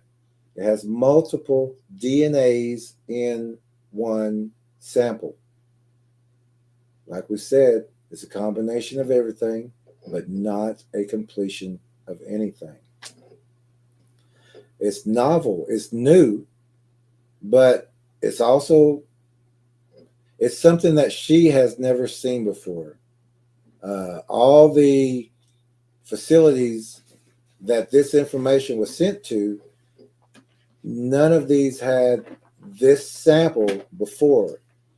If you're sending it off to a university or a controlled government facility, you're either going to get what they want you to have, or if you're sending it to a university, you're sending it to, they may be the teacher of that DNA class, but they're not the best. And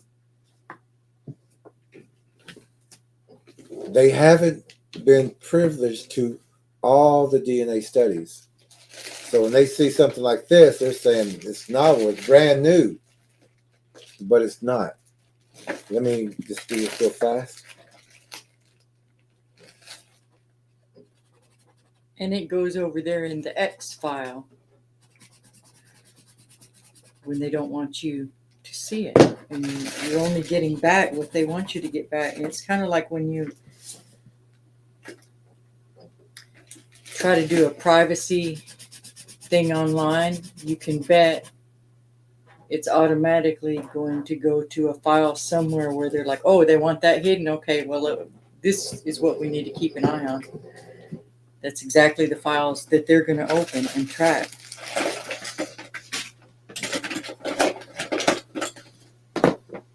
It just take a second. Yellow? They're blue. They're green. I was looking.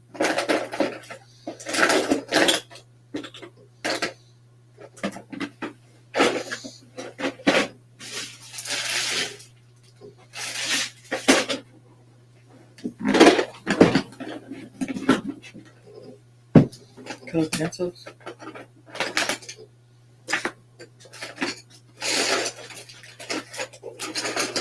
Yeah, I'll wait. Okay. There we go.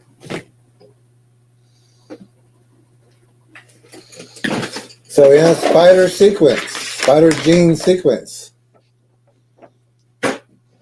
you're going to have something like this would be the DNA of a dog.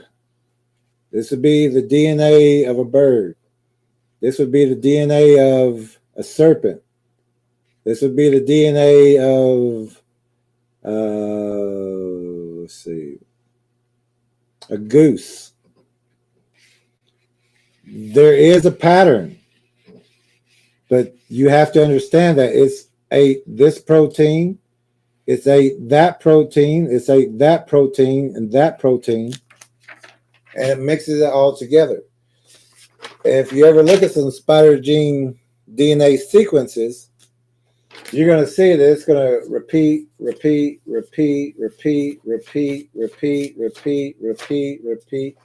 There's not a computer who can sequence all of a DNA, the gene sequence of a spider. It can't be done, and we're going to explain that at the very end for the reason why. And that's also the DNA and the sequence of a predator Bigfoot. Like we said, it's not completed, so it's still growing. It's still, you're going to see that extra long hand start coming out. You're going to see that from a human looking form, that it's all of a sudden it's going to start growing a longer forearm area. The hands are going to start going out. The body, the torso, the big part is going to stretch longer than the legs. The legs will be shorter. It's also, it can go on all fours and run on all fours or stand up. Run on all fours like an animal, stand up. It also will do the spider crawl. It's been noted and seen. I've seen it. I've seen these things crawl and run on all fours. Cling upside down on things. Hang upside down, climb trees, climb walls, all those attributes of a spider.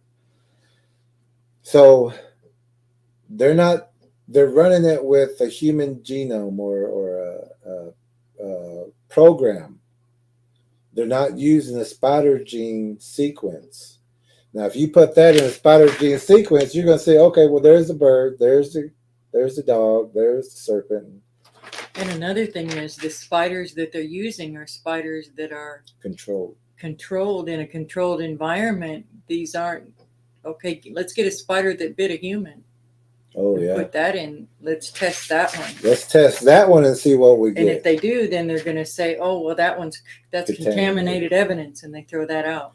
And they don't want that information getting out to you. And it honestly may have never even occurred to them. You're right.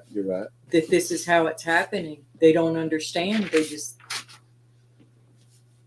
they're thinking still inside the box. Yeah. They're thinking it's either a human hybrid, is a human, or it's an animal hybrid. Yeah.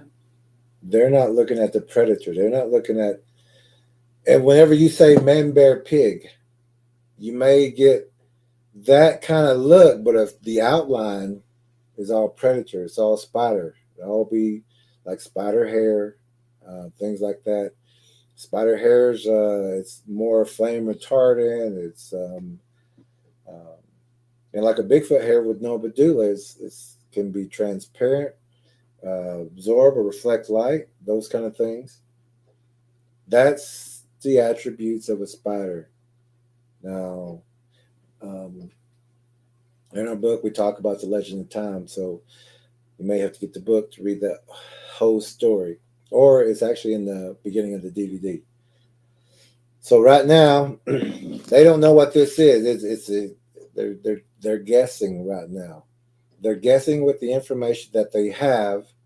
They don't have the complete information. They're not starting at the beginning, like the story, the legend of time. They're not starting back there. They're starting right here and try to figure out what this is with the information that they have in the world now. They're not going into the past. They're not going past the dinosaurs. They're not going to where the arachnid showed up, and it just kind of showed up in the history. So let's move on to the next one. The bottom line is the study is what it is, whether science likes it or not. There was also the question about all of this is supposed to be kept confidential.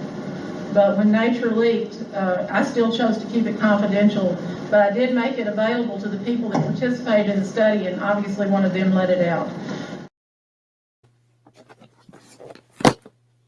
So Melba says the study is what it is. The results is what she's talking about. She's saying it don't fit. It's not a human. You would see this in the hybrid. It's got bits and pieces of human DNA. But don't get confused with the mitochondria, because anything that's here, unless it just appeared or showed up, is going to have female mitochondria, because you either were birthed, or it was either birthed or it was hatched by a female, not a male. Males don't do this. And also spiders hold on to male DNA, whether it's a spider, whether it's a bird, it can hold on to that DNA, it can hold on to that sperm as well. So she's saying, I just gave you the results. It is what it is, no matter what the scientific world says. Multiple organizations and universities have produced the same results. It is what it is. But we know it as that it's not a completion, or it's what was it? It's a combination of everything, but not a completion of anything. So we're hearing this. We're hearing what she's saying, or we're listening. I'm sorry, we're listening to what she's saying. And if you listen to what she's saying it's something that she hasn't, or these universities haven't had the privilege of having this information gifted to them before the study. If someone who knew at that time was to say, now let's run it like a spider, let's run this sequence like a spider, that's what we're looking for, let's find that. But she didn't have that information, and like we said, we don't know if she has ever thought about this or knew about this. Yeah, at that time. But at that time, when they started the new genome project, within the comments, and I know she does read all her comments, at the beginning of that, I did go in and say, look for this, look, told her what we're saying, but I never got any response on it. at all. And just like in that first video, I said, if they run a test like that, they're going to find this stuff in there. Melba is finding this in there. And this is a spider sequence of using all the DNA of all of that to produce another offspring, another predator offspring.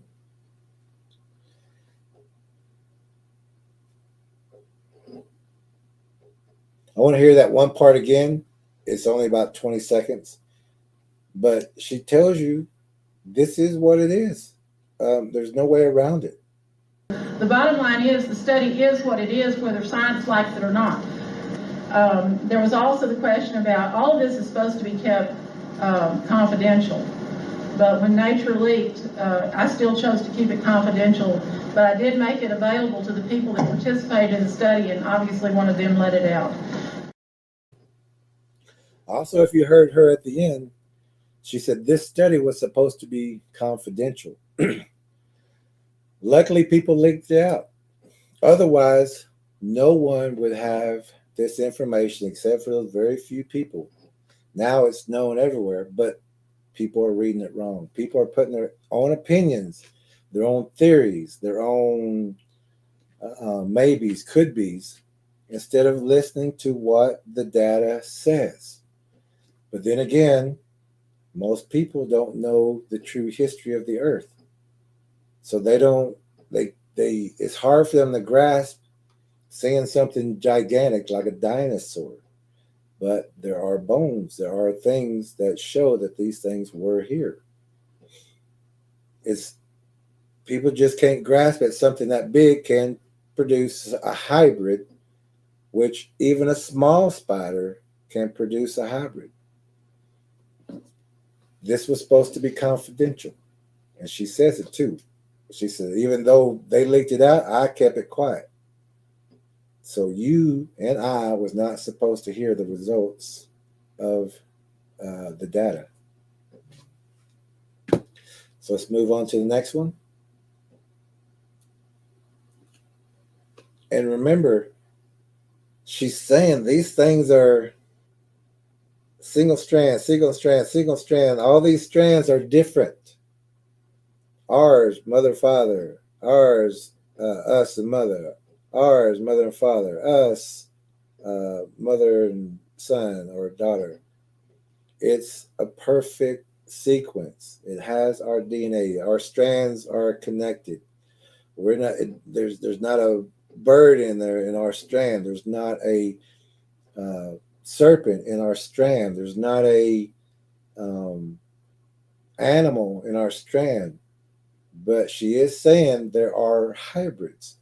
This thing has bits and pieces of our DNA. This thing has bits and pieces of the bird DNA, the fish DNA. We've had a lot of negativity from the scientific community. However, we've had other geneticists that have come out in favor. Dr. Swinson, David Swinson, he has given, sterling reviews, and he went in and checked the data. We had another one that ran a genome center that did it for us, and he confirmed our findings. But his boss wouldn't let him go public with it because of the stigma. So we're fighting politics here, basically. Everybody's afraid of the subject because a lot of people don't believe it exists. What we're doing here is we just want people to understand this is a serious study. It cost us $500,000. We have 3 whole genomes. We have a lot of supporting material of all different disciplines. One more problem is we're getting people that they'll critique one part of it, but they don't look at the whole paper. All of it comes together to make the proof. Plus the bias is there in that the Lasula monkey was recently discovered, and I think they used 1,600 bases to identify a new species of monkey. However, we have 3 terabytes of data with billions and trillions of bases, and they won't accept ours. So, because it doesn't fit neatly into the tree of life. And, you know, we so many levels. We had 13 different labs. We used blind studies where they didn't know what they were testing. I have an email from one that says, gee, we got this sequence. I blasted it or checked it against GenBank and it didn't match anything. Have you discovered a new species? I have that in writing. The girl, the PhD that wrote that, she had no idea what she was testing, but we were using universal primers where she would get whatever was there. And it stuck in different spots and the sequence was shorter and totally unknown. And, you know, we have bits and pieces of other genomes that we'll find in it, just like you will with any genome. But the strange thing about it is so much of it is, I believe, in those single-stranded gaps, and it's novel, that it does not align well. And therefore that gives another foothold for people to say, oh, gee, it doesn't exist, or gee, we found, you know, bear, pig, you know, whatever, monkey. What'd she say? Bear, pig, Bear, monkey? pig, monkey. We actually have men, bear, pig. We just interviewed and had turtle, frog, Batman. Different DNAs mixed together to produce another predator. And no matter what that face is, that's not the face of the predator. That's the face being used by the predator. The insides, the outsides, it's all a spider predator using the form to get closer to us. All these other places that she had tested, they all come up with the same results. They confirmed the findings. A $500,000 investment study, 3 terabytes of information. And that's also because if you ever look at a spider gene sequence, it's repetitive. There's no ending because it doesn't have a completion. It's continuing until that egg is popped off and the egg goes into the sac. But even when that egg is there, or even when a Bigfoot is birthed, it's not complete. It's still going to grow that extra long arm. It's still going to, the torso is going to go up. The legs are going to be there. The foot's going to go out. The hand's going to grow out. Fangs are going to grow. Sometimes wings, extra appendages. It's not complete. It's still changing even while it's here in our world. The evolution part. She says it doesn't fit neatly in the tree of life. We do. Good. We do. Yeah. It don't. It never will. We do. We are under God's creation sequence. We are complete. God did that for us. This thing is using God's sequence. It's using God's DNA.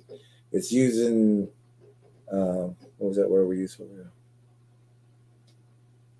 Stolen materials. Stolen materials. It's using, and when they talk about proteins and things like that, they're talking about what it ate, where it got that DNA. So she just said, and she's confused because she goes, and then you get like a bear, pig, monkey. That's confusion right there. To us, it makes perfect sense. We know it does this. We know it changes, and you're not going to have 2 of the same. You're not going to have 3 of the same. It's always changing. So this offspring gets that. This next one gets that. This next one gets that. Just like we talked about in the movie Twins. Arnold Schwarzenegger, Danny DeVito. They're not going to be the same ever. Even though they birthed at the same time, came right after the other, it's not going to be the same. And in that matter, whatever the prey that they ate, they get that DNA too. Yeah. So you could have a Bigfoot birthed and take a sample, but if it just ate a human, you're going to have a lot more human sequence in there. If it just ate a bird right before that, when you got the sample, it's going to have more of a bird. It's continually mutating, and it's trying to become something like us. And now you also know understand the importance of in the story of Noah, the importance of the animals, each after their own kind. each exactly what it is as God created it in its perfection, in its completion, not these hybrids that came from, that their male parts came from out there, from spirit world. Mhm. It does not align well in our tree of life. It all multiple people doing the DNA study all said it's different. We've never seen this. It's what is this? Have you found something new? What is this? And these are multiple different organizations doing the same test on some of the same DNA. They can't figure it out. They don't know to put the spider in that sequence and then run it. And you run it, after that, you're going to get that, and you're going to understand, hey, there's man sequence. Like she said, bits and pieces, man sequence, man sequence. It's not going to be, it's not going to, it's like man sequence, bird, serpent, animal, whatever that blue one was, and then back to man. Because it's rotating like the Fibonacci sequence. It's using God's creation sequence, but it's taking a piece of this protein, taking a piece of that protein, and this protein, and spider, this together. protein, that protein, this protein. So it doesn't have a completion, because once that egg pops out, it's still going to continue its completion. Mutation. That's right. I'm sorry. Mutation. And they can still be growing wings, still growing bigger fangs, multiple ears, another eye. So she says man or bear, pig, monkey. So that's where she's at. It's not making sense to her. It's not making sense to any of the universities. It's not making sense to any of the other DNA scientists who are running these tests. But they all confirmed it. They said, this is it. This is what we got. We confirm it with you. We confirm it over there. The results are accurate, but we don't know what it is. And they're asking, did you find something new? What is this?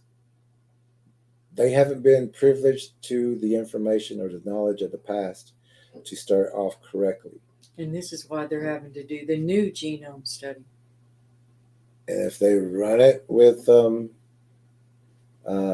the spider gene sequence or a sequence of a spider, it's going to make perfect sense.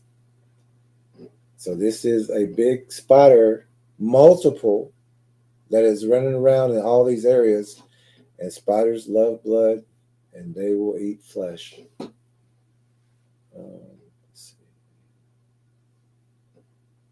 Okay, so she said bear, pig, monkey. But even though it's a man or a bear, pig, monkey, she's still not seeing the combination, what's combining it, what's making these bear, pig, monkeys. She's not got that part yet. Here's the next video. The thing is, it's really not, because it's such a low percentage. And we saw the same thing when we tested individual genes. We would get, some of them would, they're like recombining, the genes are, through their evolution as a species, because you've got some that'll test with human sequence in this particular spot. They'll test with unknown sequence in another spot. Across it, we've had a lot of failures, and we weren't allowed to put the failures in the book. One of the most significant failures was the fact that we did what's called YSTR testing, which is your male lineage down the Y chromosome. Those tests failed across our samples. That means the male portion of this creature is unknown. Nobody knows what it is. There's no, like I said, there's no type model for this. And the type model is the cosmic spider.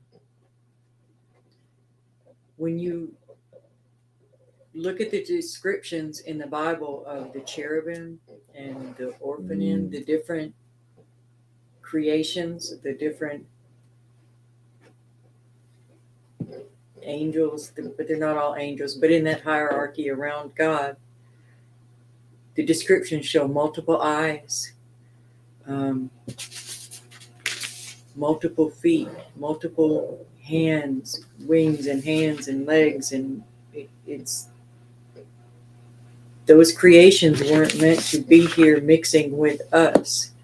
That's why they're fallen angels. These are the same stories, but told in different ways. And she says it's recombining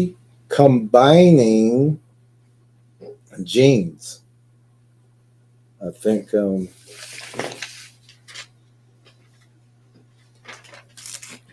to resemble or to reassemble, to come together, to unite, having characteristics in common, similis,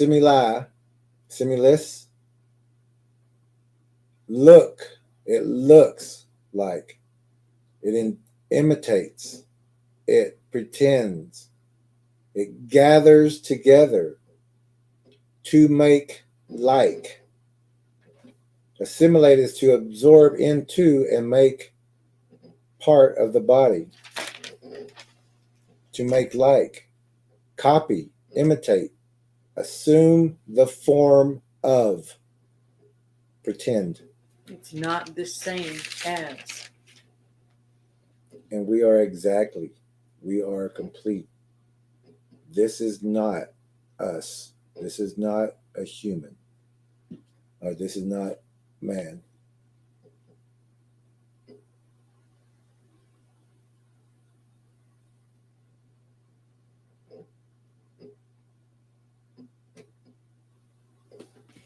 Now,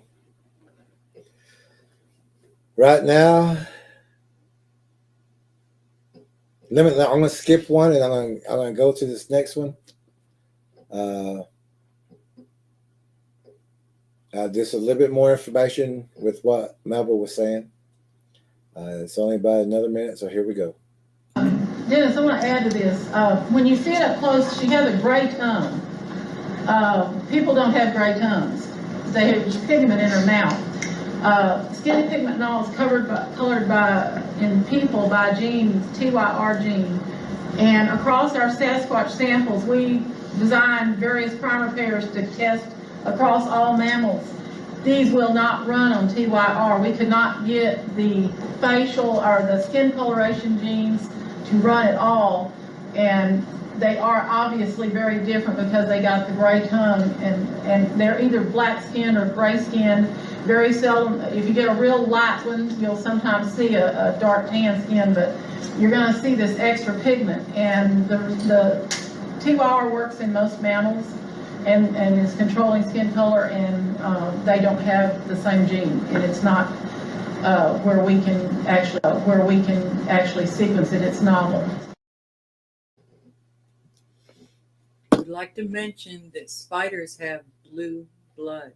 Blue blood. So gray tongues, black tongues. Humans don't have that. Who calls themselves the blue bloods? And those are spider people. Humans will, or man will show up on this color gene. The Bigfoots don't. The predator Bigfoots don't. The extra pigment. They don't have, or she said they, I call it it. It doesn't have the same genes. This is something different. It's not a man. It's not us. It's not a people. This is from multiple DNA studies, multiple organizations. Some people didn't know what they were running. They just gave the results. And the results all are confirmed. It's some kind of hybrid. It doesn't fit in our tree of life. It's not us. It's not human.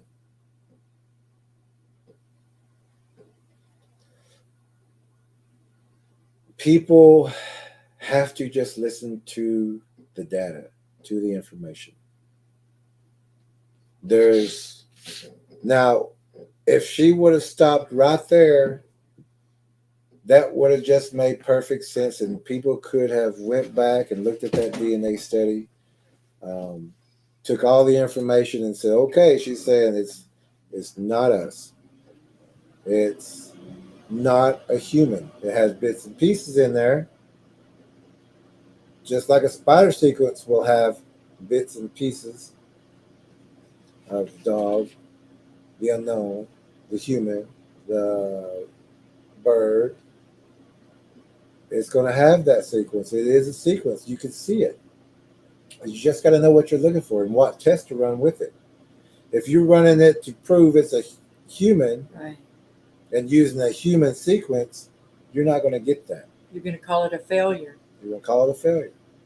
But you're going to keep testing and trying to fit it into. To make it fit. Yeah. Even though she also said it is what it is and it's not human. Later you'll hear they all decide, well, and when they're saying human, they mean man. We're breaking ourselves of the habit of saying human. As pertaining to us, because we are man, not a human.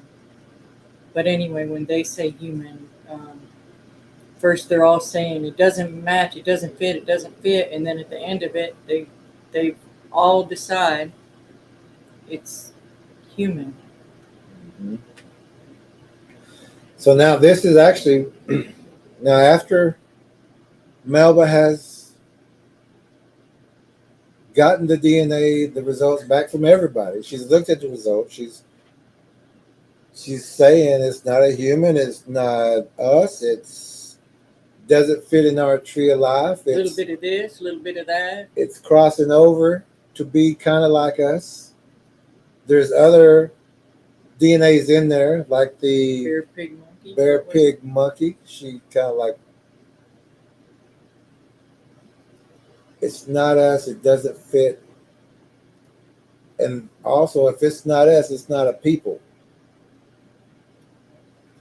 They're not people. They're not a person. They're not man. They're not the man that God created in his image. Yep. This is a creature that has used God's DNA, used God's sequence to produce another predator, a man-like predator, to get closer to us, to eat us. They will study, they will mimic, they will call your children, they will mimic your voice to call your children. That's what a predator does. If you look at it as a predator, it makes perfect sense. If you look at the sequence and run it and compare it to a spider sequence, a spider gene sequence, you're going to see it makes perfect sense. They would dress it up in a hoodie to try to get close to man. I actually remember one of the people who we talked to one time, they said that there was a child in a hoodie running around grabbing cats at all hours of the night. And they couldn't understand what a child was doing out there in a hoodie running around grabbing cats. It wasn't a person. It was one of these creatures who uses clothing as urban camouflage to fool us, to fool people. They don't fool us. We know what it is. Many people are fooled. Many people will say,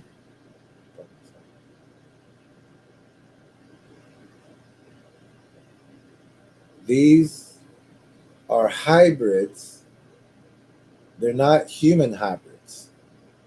They are a hybrid of the original predator that is using DNA to get to us, to try to take our place. And there's some that look just like us. It's like my mom said, they walk like you, talk like you, act like you, but they are not us. We have one of our trackers who actually seen a reptilian The eyes change. When she rebuked in the name of Jesus, it changed and ran. And this was the SUV and left. These are the people who cover this stuff up.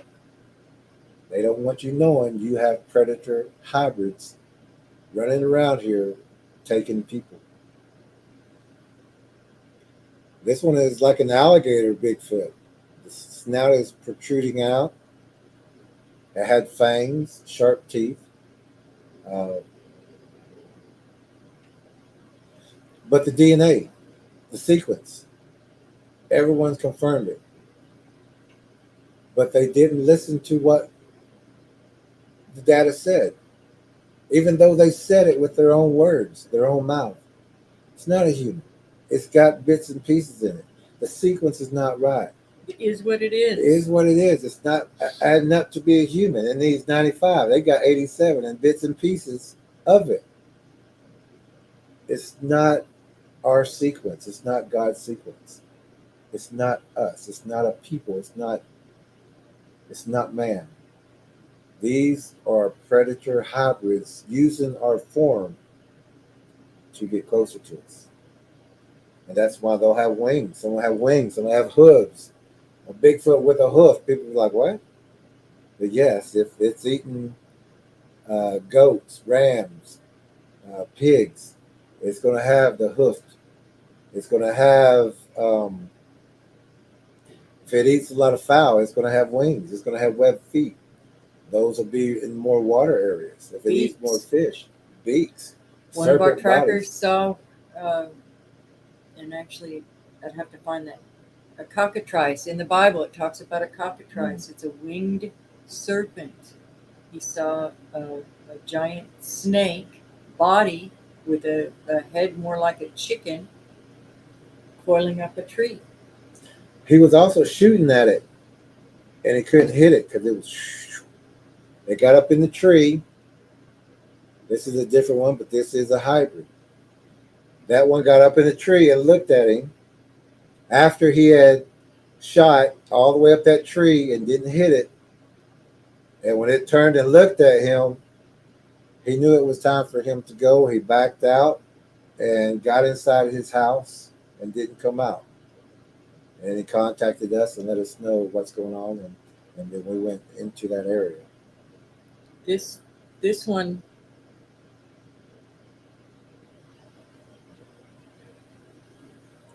almost looks like a cute little baby, but it was big enough to be standing and looking over the top of a garage in the middle of Houston. And it's not, have you seen the face? It's not, it looks kind of like, similar to, resembles, but it's not us. It's close, but it's not us, and it never will be us. Here is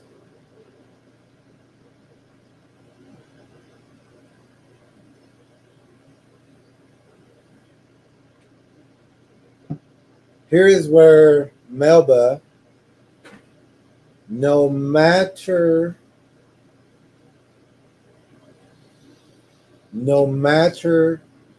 the evidence, no matter what that university said, no matter what that university said, no matter what that DNA specialist said, no matter what their own results said, no matter what Melba's own words said,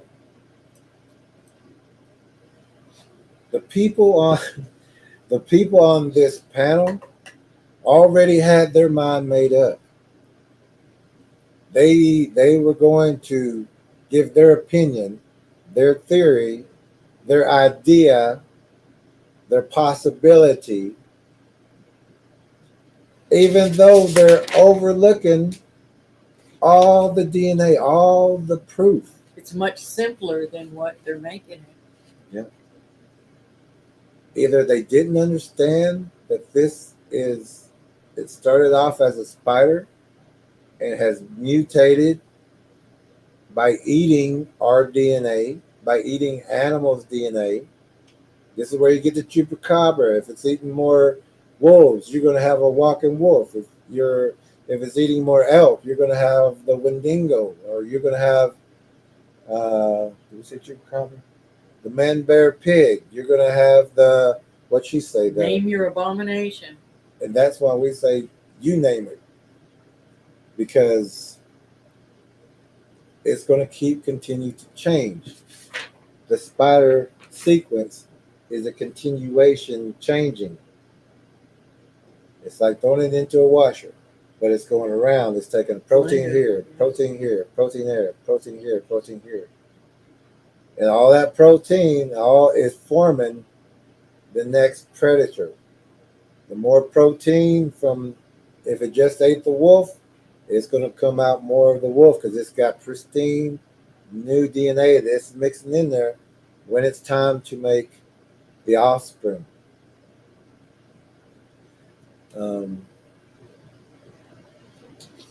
So even though we heard the evidence, we listened to it, we took notes.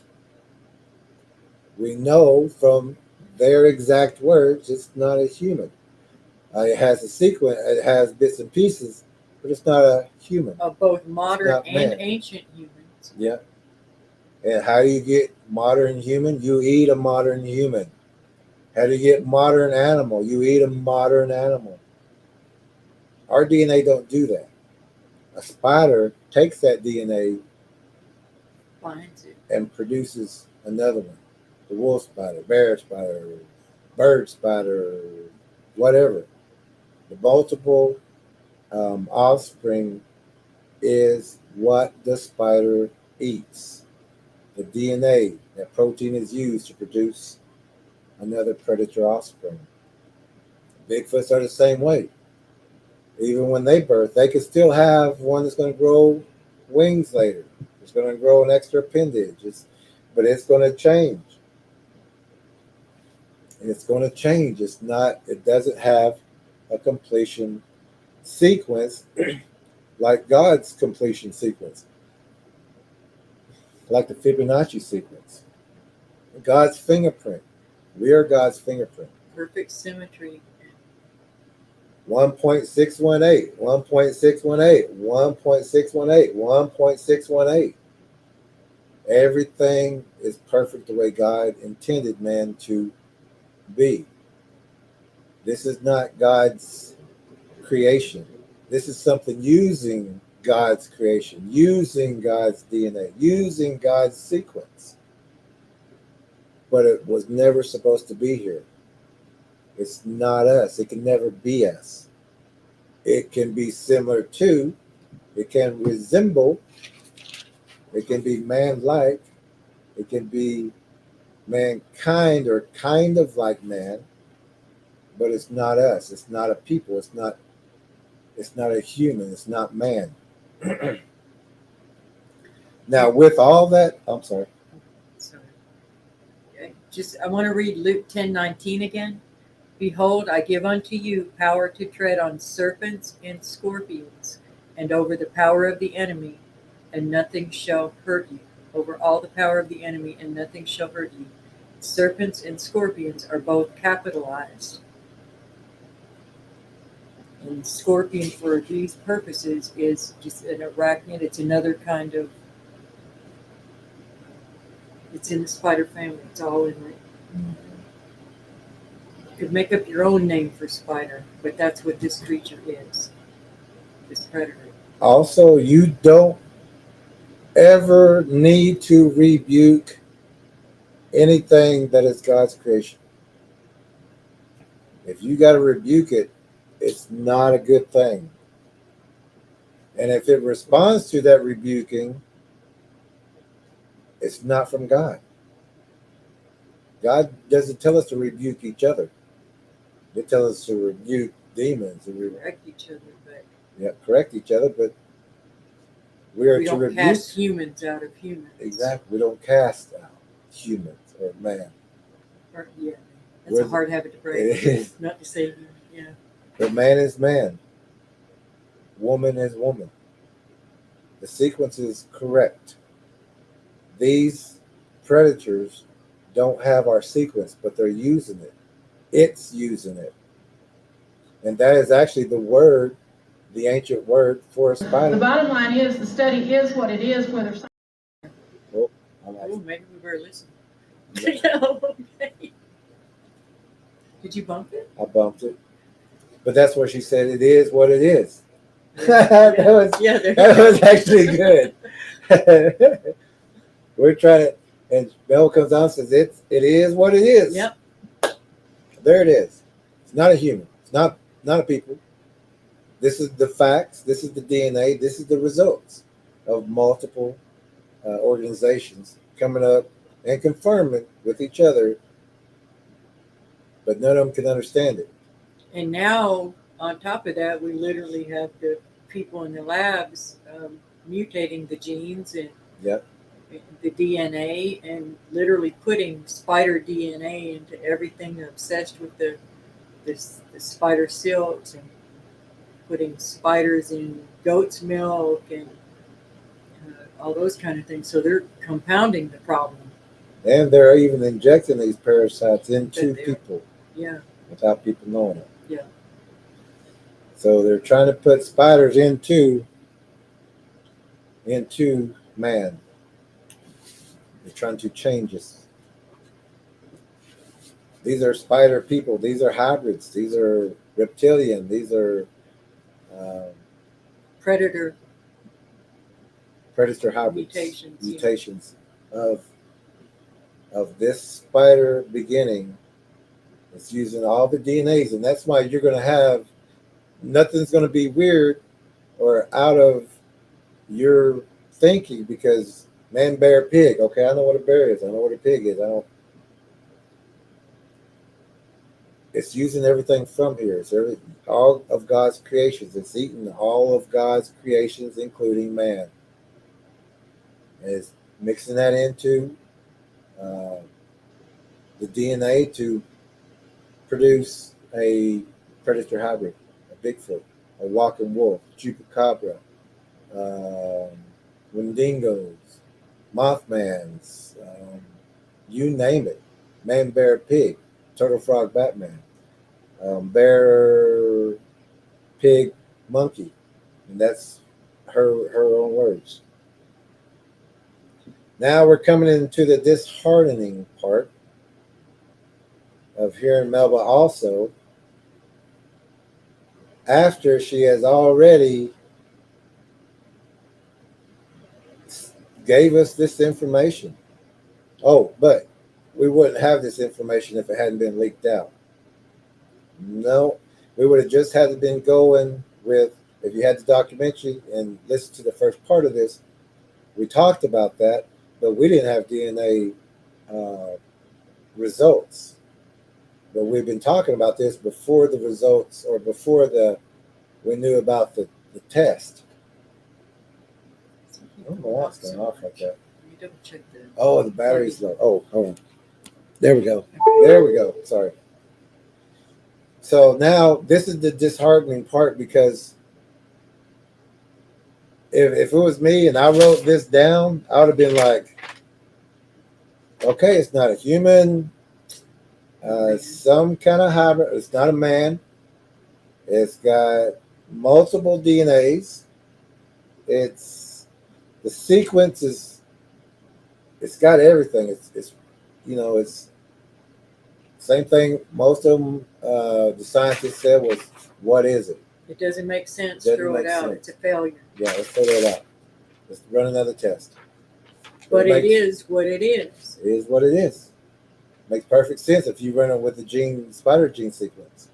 It'll come out, but it'll be repetitive, and it'll keep running. It'll keep running, keep running, keep running, because it's always changing.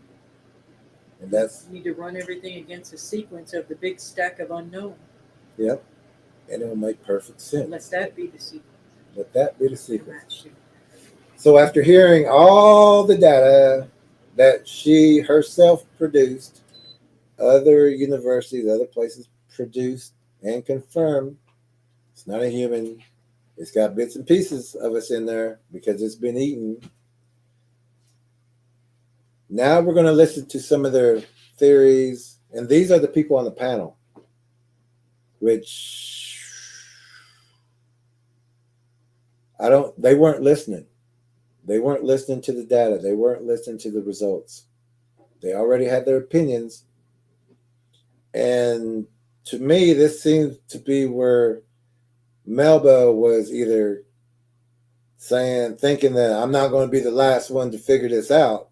I'm going to go ahead and say this, because it doesn't make sense for her to say it's not human, it's not, sequence is wrong, it doesn't fit in our tree of life, it doesn't fit in our sequence, it's mixed, it's got single strands going everywhere.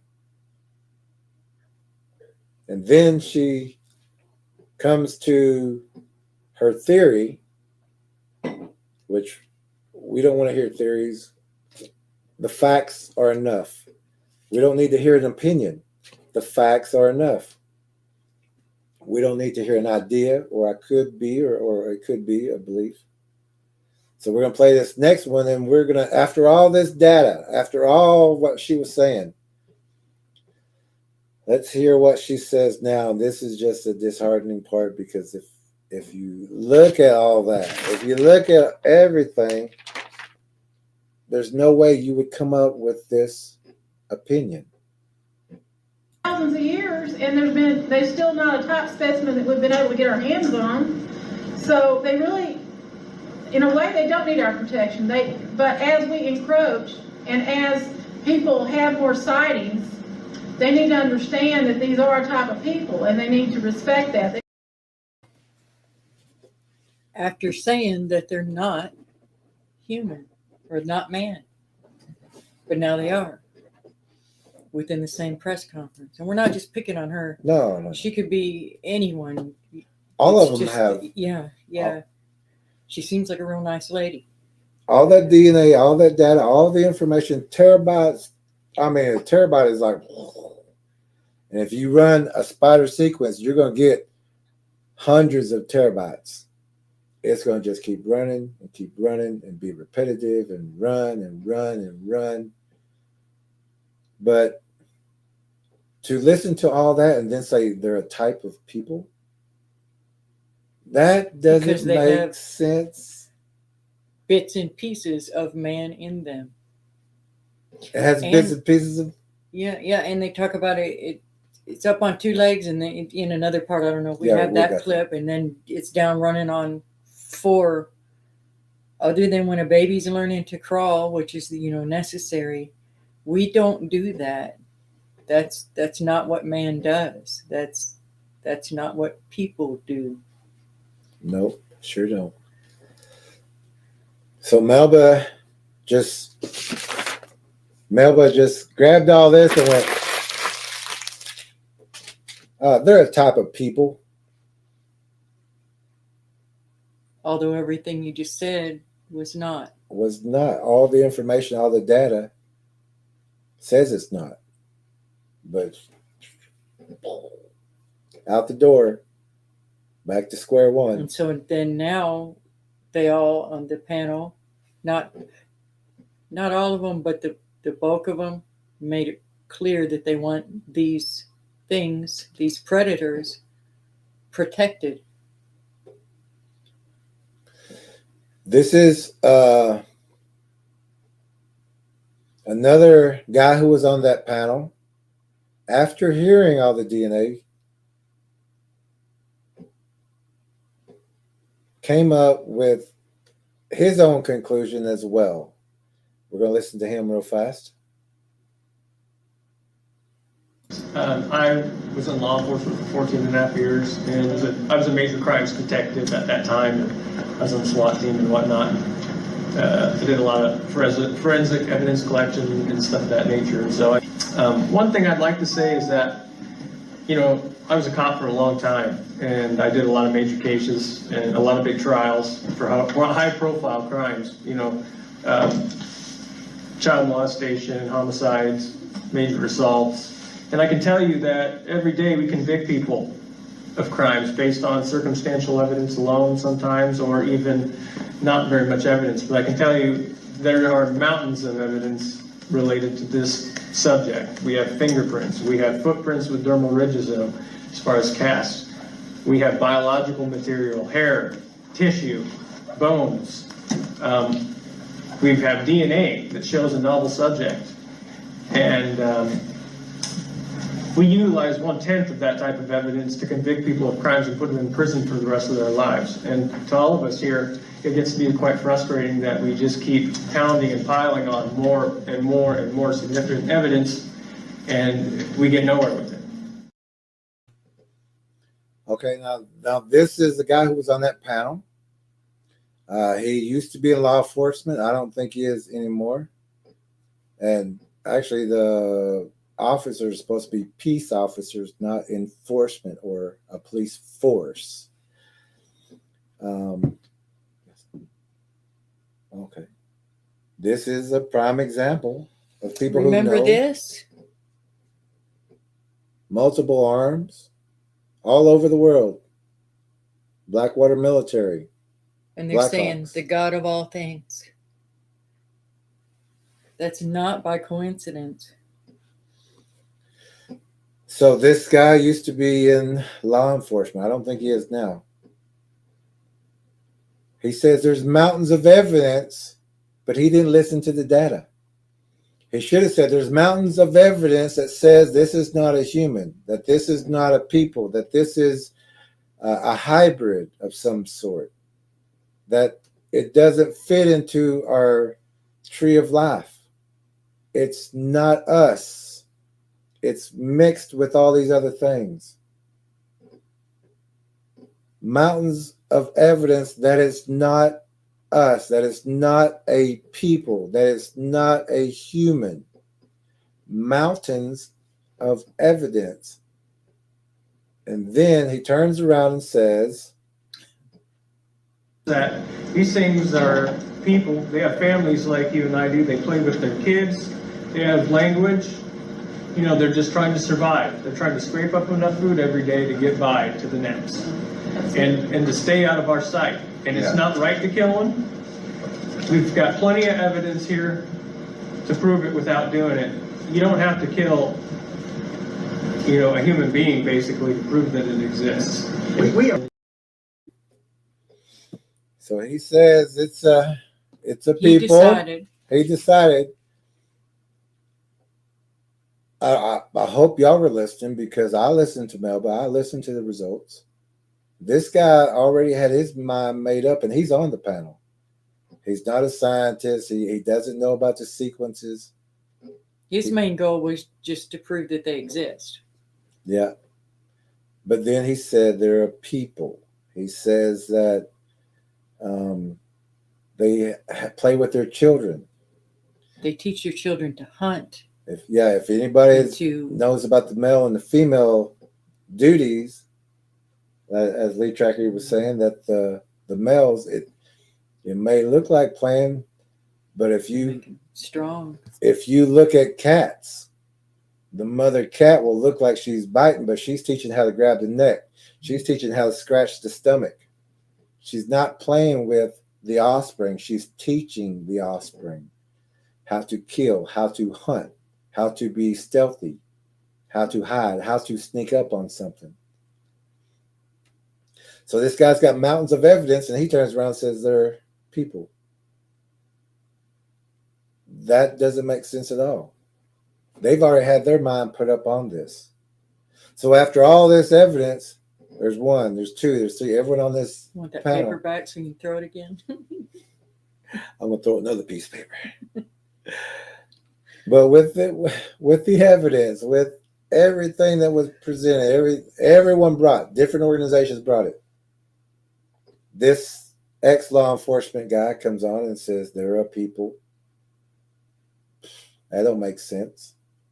Melba, after reading her own data, says there are people. That doesn't make sense whatsoever. After saying they're not human, they're hybrids, there's bits and pieces of us in there, but also all these other animals and serpents and bear, pig, monkey. That's not us. But she had, and this guy came to that conclusion. But this is after all the rest of them are starting to say, it's a human, it's people, it's... But the information, the data, the evidence, and this guy is supposed to be a law enforcement and a forensic guy who's convicted people on less evidence. And if I was to listen to this and seeing all that data, then him coming on and saying it's a person, if I'd have been the one put in jail, I'd have been calling my attorney and saying, this guy doesn't know how to read the evidence. He doesn't listen to it. So he convicted me on whatever he convicted me on. I would say, you need to check this guy, because if all this information has been presented, and he says, after they're saying it's not a human, saying that they're a people, it doesn't make sense. He didn't listen. He had his own idea.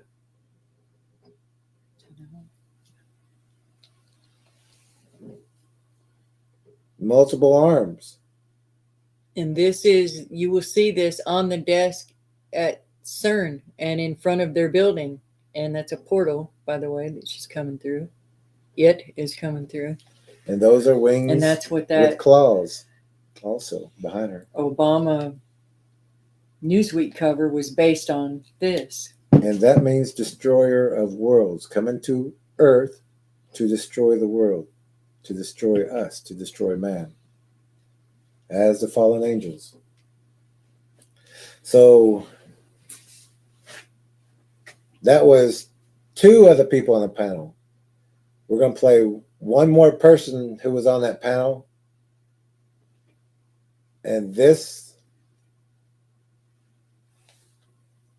person, he's not a scientist. He's more of the entrepreneur or the backer. Adrian? Yeah. We would actually very much, if this ever gets into his hands, we would love to interview him. Adrian Erickson, if you ever get to show see you this, the most respect. we would love to talk to you and connect the dots with you. You could clearly see his frustration through this entire press conference, and he seemed very disgusted with some of the panel. Yeah, and we would not do that, and we would have a great conversation. But let's listen to Adrian real fast. A track is a signature of a living species. There have been thousands of tracks cast, there's thousands of tracks all over the world for that matter, and yet nobody takes it seriously. I'm a bow hunter. I've made 37 safaris to Africa. Most of our game is hunted by tracking.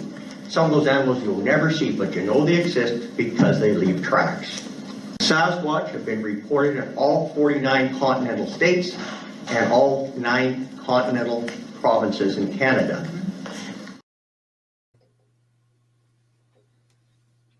So these things are everywhere.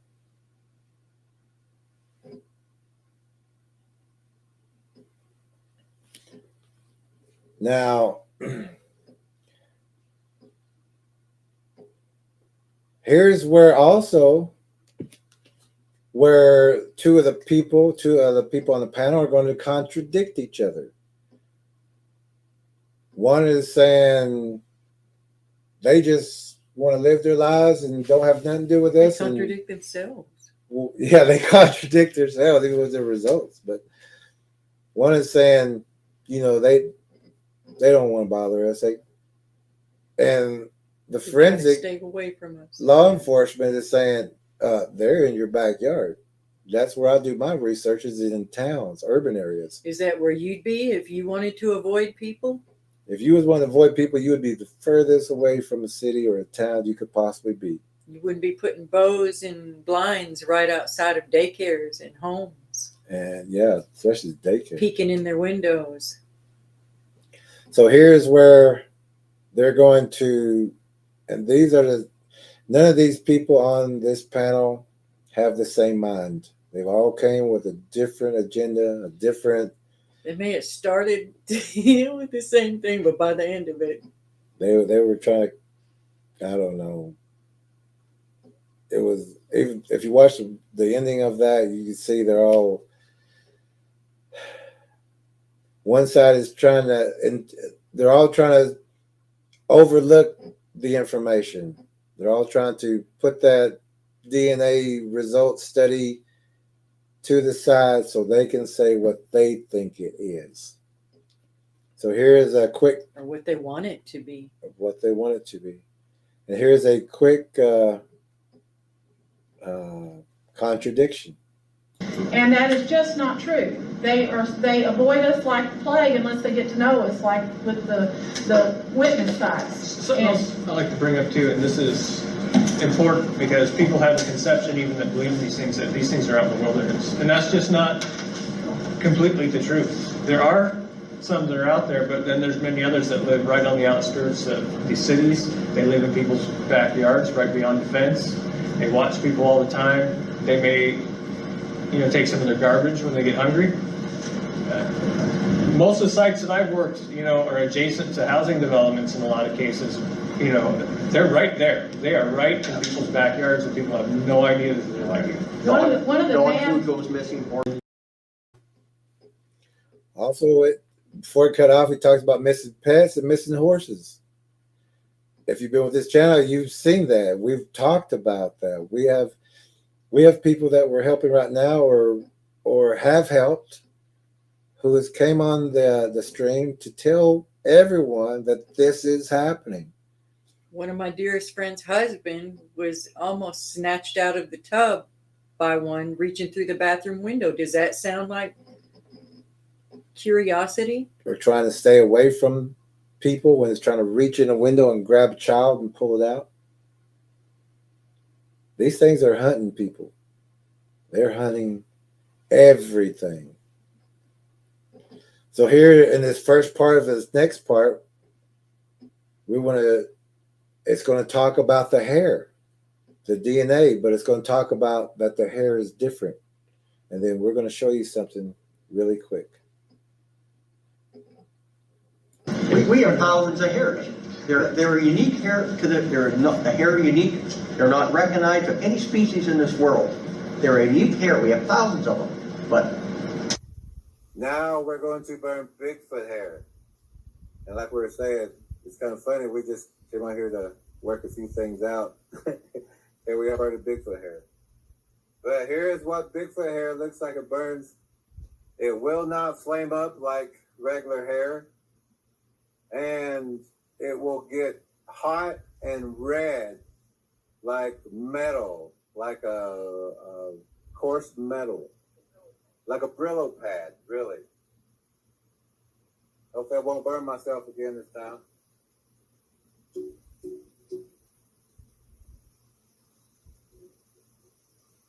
see how it's not just disintegrating like the other hair? It's singeing just some very fine little pieces off of it, but the rest of it, the core of it, is not singeing. Ahí está. Como podrán ver, es cabello de Tania Márquez. Así es. Y este es un pelo que se encontraron de un patón. Y este es uno que se encontraron de un patón. Ahí está. Sí. Lo vamos a quemar para que vean la diferencia. ¿La diferencia? Del pelo humano al pelo de Bigfoot. Espérate, déjame lo foco bien. Tú no lo muevas. Aquí ponlo. Espérate, todavía no. Necesito, ahí está. ¿Listo? Ajá. Miren cómo se quema el cabello. Es cabello humano. Es cabello humano. Ok. Sí, ahora el pelo de patón. El cabello de patón, espérate. Ahí mero.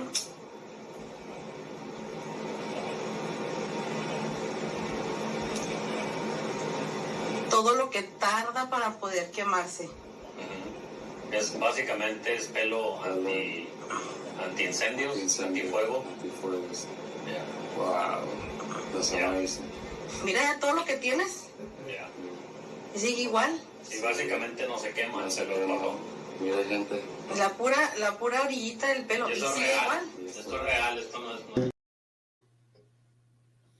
The first hair that Tanya burned was human hair.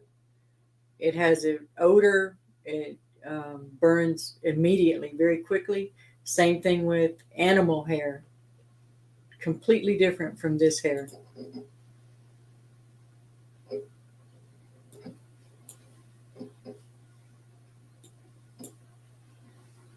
Okay, we're this was our presentation. I want to read real quick. Okay. I just wanted. This is an interesting tidbit that we found today. It's just about a spider called a crystal spider, a small spider-like creature that lives in crystal-rich caves and caverns. While its legs are organic, its main body is made of crystals, storing energy it extracts from the valuable gemstones and crystals around it. I thought that was just fascinating. Everything around it. And the energy harvesting. So we're going to go to the comments now. And we also have the entire Spider Squatch video, and we have with the post about this tonight. I don't know if it's in the description, but just look in the community page or we've done 2 on the Spider Squatch DNA, two further presentations, and also where we go into the Egyptian Dendrozodiac, and the Aztec Sunstone. We show you exactly where it came in. It's also in the book, exactly where it came in and how it mutated all along, the different creatures you would see. Look for that presentation too. It'll be a picture of the Aztec Sunstone on the front of that live stream. I know we had Spider Squatch. I know we've done it more than once too. In the book? Yeah. I can look for that when you talk. Okay. So the evidence is there, but also if we just stopped at the evidence, that would have been enough. But the people on the panel, they wanted to put their thoughts into it, their theories, their opinions, their maybes, their might be's, their I think, but they didn't listen to the DNA. They didn't listen to the evidence. And there was one more man in there that actually makes money from taking people where they are. Yeah, that's dangerous. So that's another. He says Jerry haunts him. We've heard he said, Jerry Williams, he haunts me. Well, maybe you should pay attention. If he's haunting you, there's a good reason. It's coming back to you. And also the person who told us that I haunt that person, because they're trying to say it's a person they have or an people. Agenda. Yeah. And I'm saying, no, they're not. But the person who told us was a female, and she said they used me for bait to lure these things out to get vocals. And they were terrified. But this man who was on the panel uses women to get results. It's bait. As bait. It's horrible. It is. And then wants to tell people this is, and how you're going to use a human as bait, or use a person as bait, but then say they're just a people and they're safe to, they don't want anything to do with us. Well, if they don't want anything to do with you, why would you be bait to them? Yeah. That makes no sense. These people, they're not listening. But even Melba didn't listen to her own information. It's a hybrid, yeah. It has human DNA in it because it's 8, or the birther's 8. But these are passed down also into the next offspring. If it never ate a human, if it never ate man, it wouldn't have that sequence in it. It would be like it was in the beginning. An animal predator, a serpent predator. It wouldn't have our DNA until it ate man. But they do also rape. Yeah, and they do rape and make hybrids there. One in Kentucky named Blackie, he raped a woman. And in the Bible, when you hear about they took unto themselves the women. They took them. They raped those women. They didn't just. There's no courting going in on. other texts, when you hear about what actually happened to the women that produced the offspring, it was horrifying. They were ripped apart. Something from the inside. From the inside out. Yeah.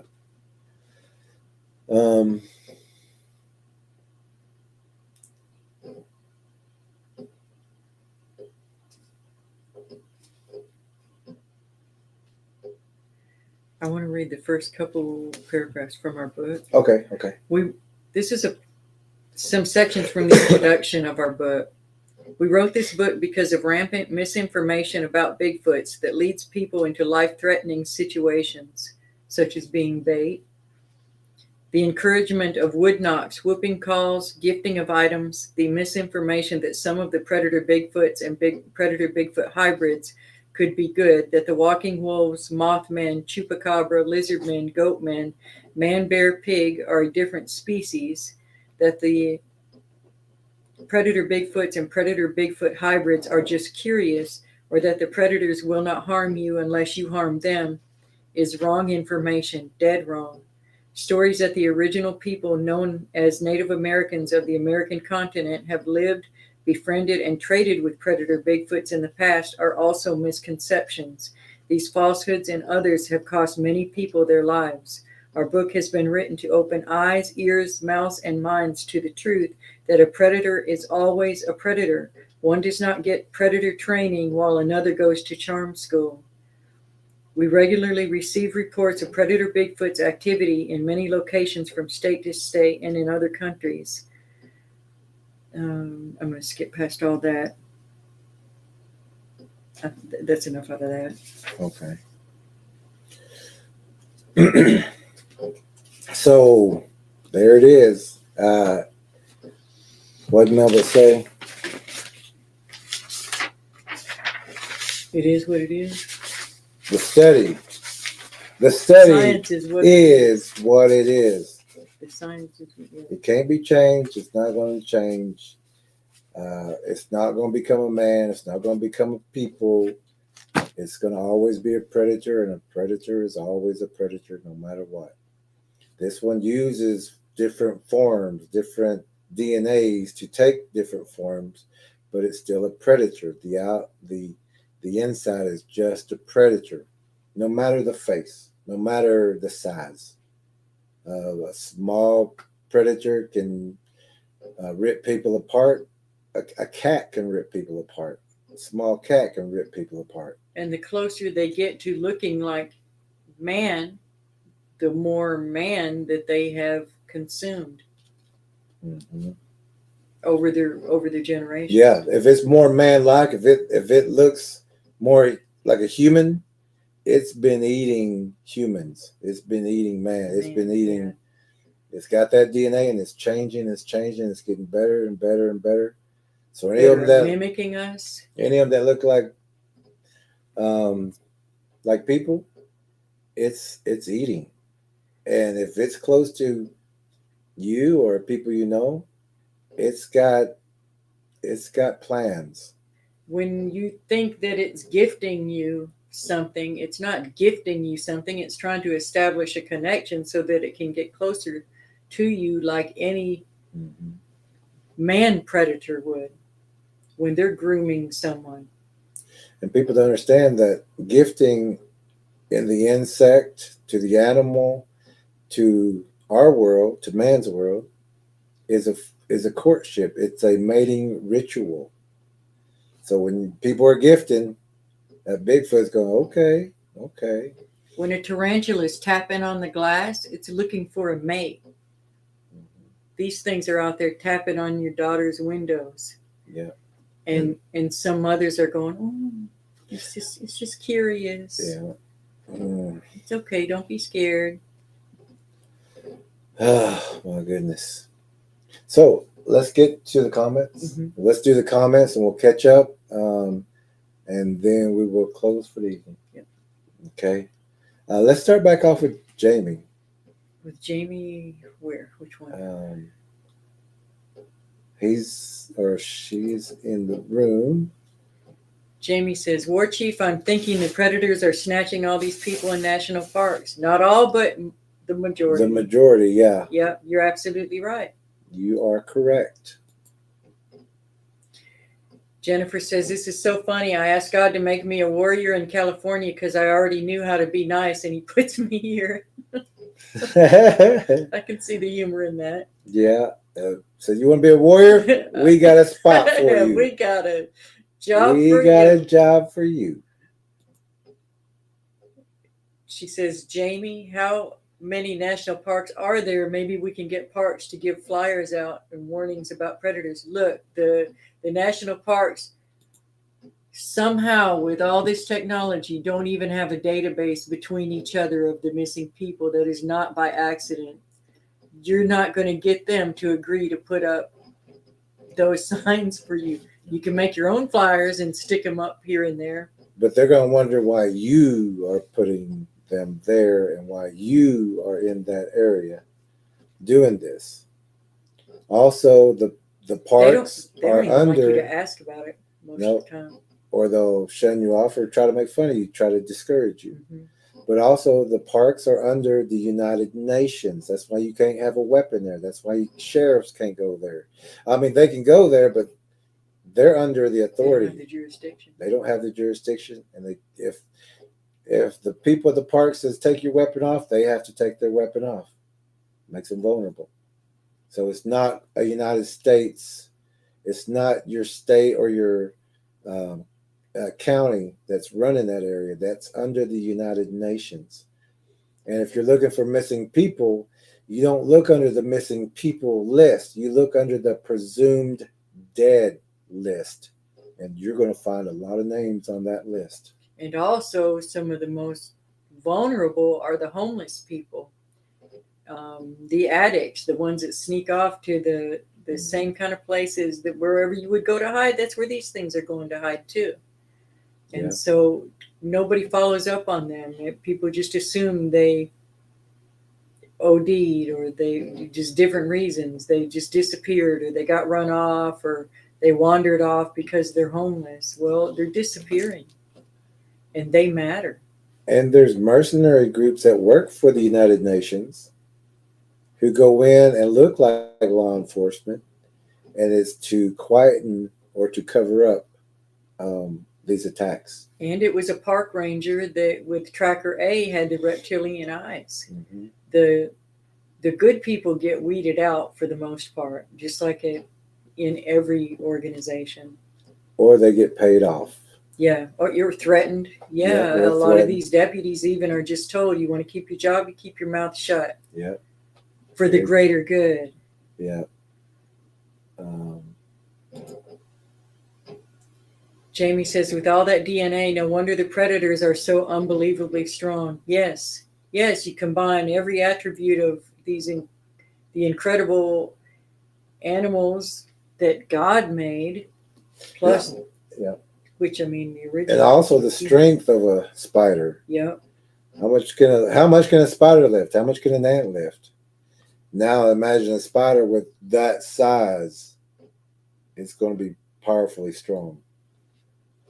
We have one hunter tracker friend that was called by law enforcement, and that's in one of our live streams. He was called by law enforcement to dispatch 2 bears. He was told that they were bears, and so all the local authorities, deputies, cops, that kind of thing, were there shaken, literally soiling themselves over these 2 bears in a dumpster. Well, it turned out, actually, I think they only told him it was 1. It turned out to be 2.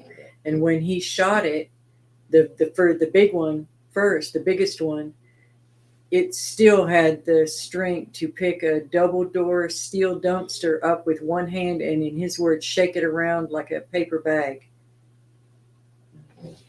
And then they treated him like a criminal. After he did the work for them and getting rid of it, he literally had to change his life, changed everything. And it's so many years later, he moved states, everything because of the threats and the harassment from them, treating him like a criminal when he was called in as more of this cover up. Here recently, he went to go get a driver's license and found out that they still had a hold on it back in Utah. So they were messing with him in that way. It's all these years later, and he's still cleaning up things from him doing them a favor. And that's also more proof that his story is true. Mm-hmm. Here we go. Jamie says, Lee, it will be a problem. I bet we'll get in trouble and harassed by rangers and cops for real. They go after us. You bet they do. You sure will. To the point where one of our trackers' brothers has been in and out of a mental health facility, not just because of the trauma of the event of it attacking his family, but the abuse that he suffered after our tracker had to put it down, the abuse and harassment that he suffered afterwards, just too much stress, and he's had to get mental health help. Mm-hmm. Cube says, Jamie, everything you do must be subtle and not attract too much of the wrong kind of attention. That's exactly what we keep saying. Yeah. We're better under the radar. Here and here and here, but you go out bold-faced and it seems like it would be more effective, but it turns out to be less effective. Jamie says, absolutely, Cubinator. How about that one? Yes, it's Dr. Ketchum.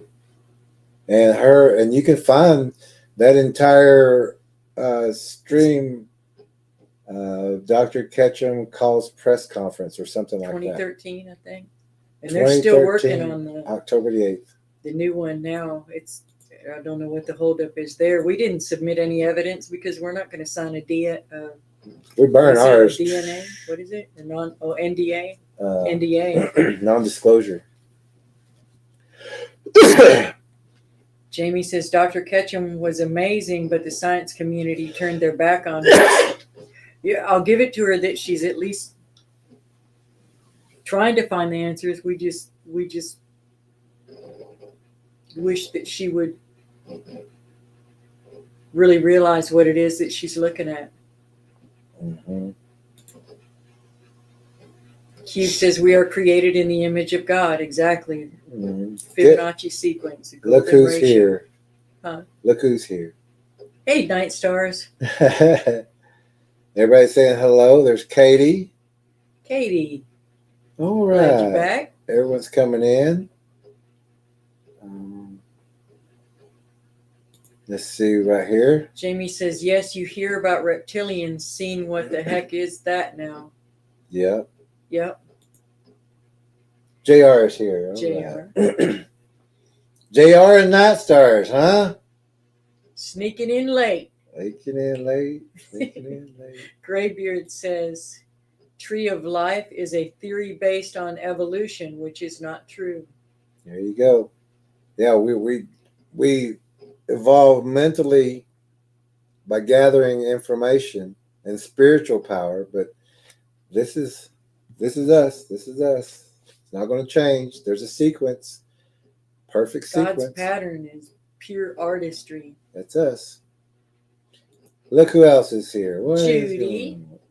What is going on? I'm sure War Chief is going to put Judy somewhere. Judy. How many times have you heard that in your life, Judy? Probably quite a bit. Also, look who else just come in the door. Who? Hey, Bob. Talked about you a little earlier. He will send Melba's published research paper on the DNA analysis. Cool. We'd like to have that in. Yeah, I'd like to have a picture of that sequence, actually. Everybody saying hello to Bob.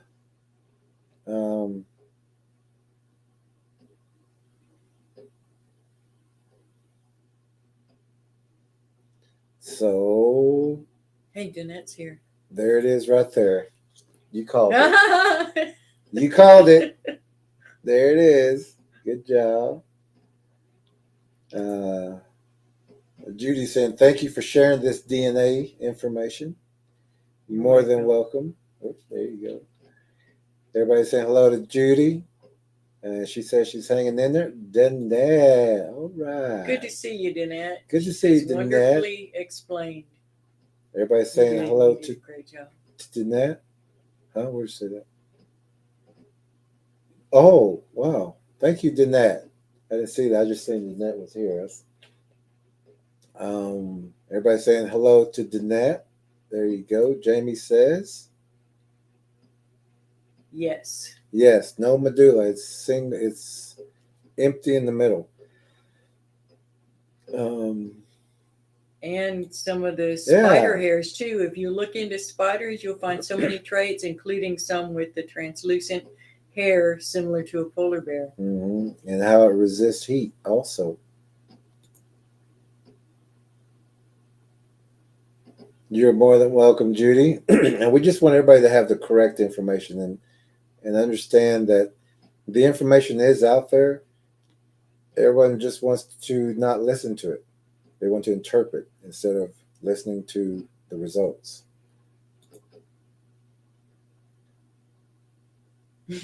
Jamie says, I'm listening. Jerry's school is in session. All right. I think War Chief might have said, let's hold it down until we get to the end there. She understands, and Graybeard's helping out. He said, no medulla in the inner part of the hair. Graybeard says, have you given this info to Dr. Ketchum? Yes, in a public post, I think it was just blown off, honestly. Yeah, when you say something like this, she knows by now that we have a book out, so she could always read the book. Yeah, it's there.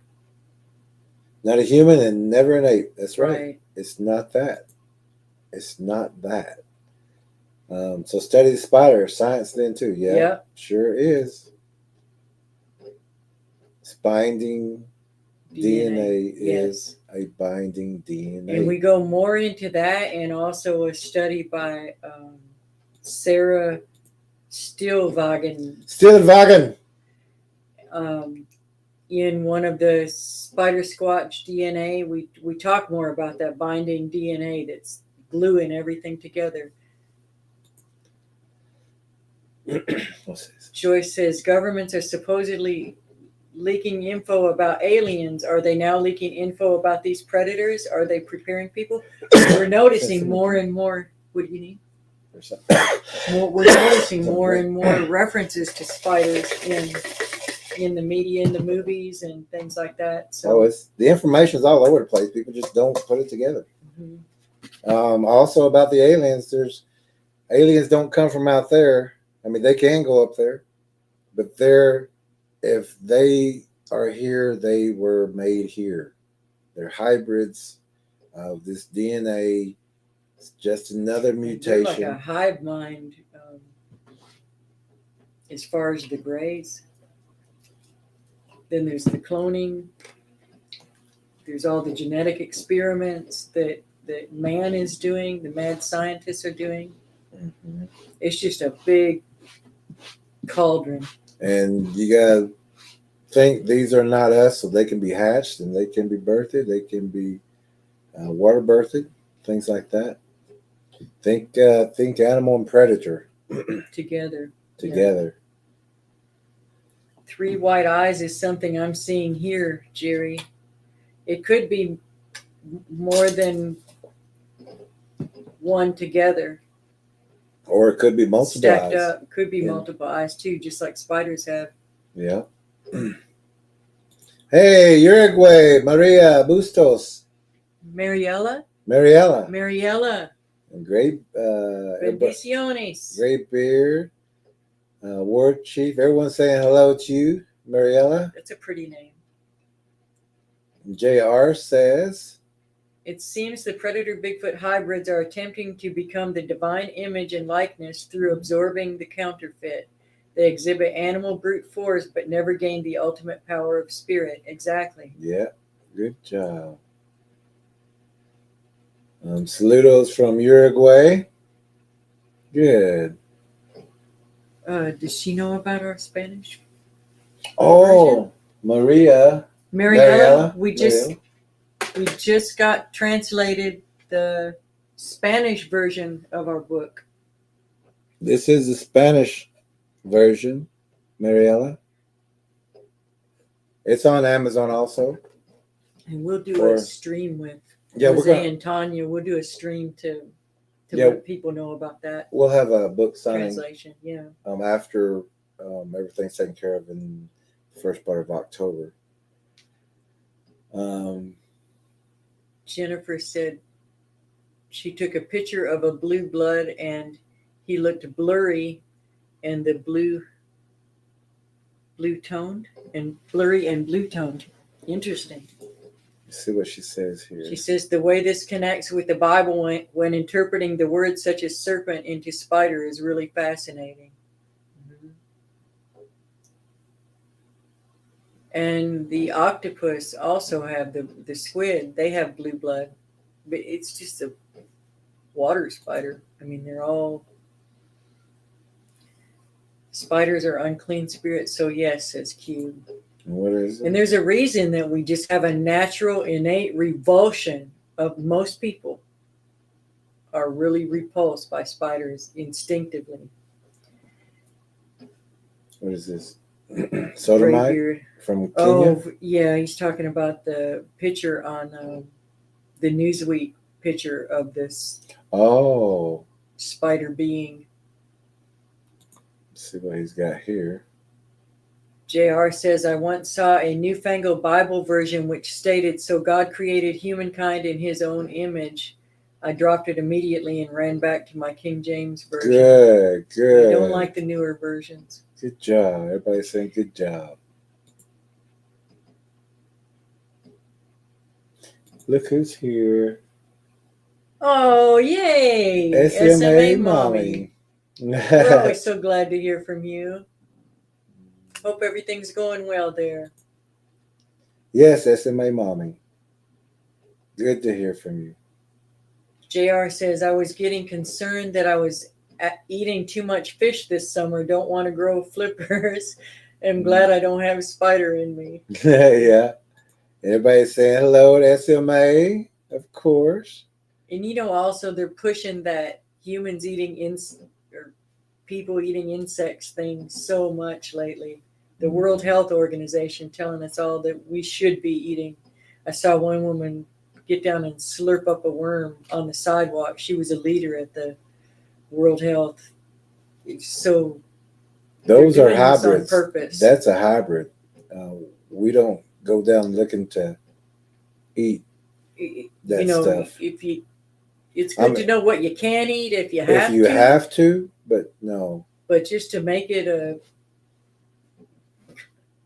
do it on purpose is just foolishness. Jennifer, where are we? Oh, Graybeard says this stream might be a good thing to send to her. Well, y'all send it. Maybe if everyone in here sends it to her, she'll watch it. Or share it. Yeah, share it. And also, if you haven't put a like on it, That helps the algorithm. Yeah. When we send things to people, we're tooting our own horn, et cetera, et cetera. It means more if someone else does it. Joyce says, I know they are all part of the beast system. Luke 21:26. Men's hearts will fail them for fear of those things coming up on the earth. Mm-hmm. Yeah, thank you for that verse, Joyce. I think about that one a lot. War Chief says they can keep their insects. I'll take my T-bone steaks. T-bones, he said. And we did see a couple of kind of comments and conversation kind of going on. We didn't hit those, but we're at 3 hours now anyway. Yeah, we're at 3 hours in. We're glad that you was able to be here with us for this presentation. Yes, it would be good if Melba's seen this, or Adrian Erickson. We would love to have an interview or we look for you. We looked for you, but we couldn't find you. So if this possibly, if anybody knows him. Scott Carpenter, one of his last videos, he talked about how he was about to have an interview with Adrian. And then it wasn't very long. That was in May, I believe, and then in September, Scott passed away. And After the Genome Project. after that, and after he'd also talked about meeting with Adrian. So that interview, that we can't find that it ever happened. Graybeard says, very good presentation, Jerry and Lead Tracker E. Thank you both. Thank you. Thank you for being here.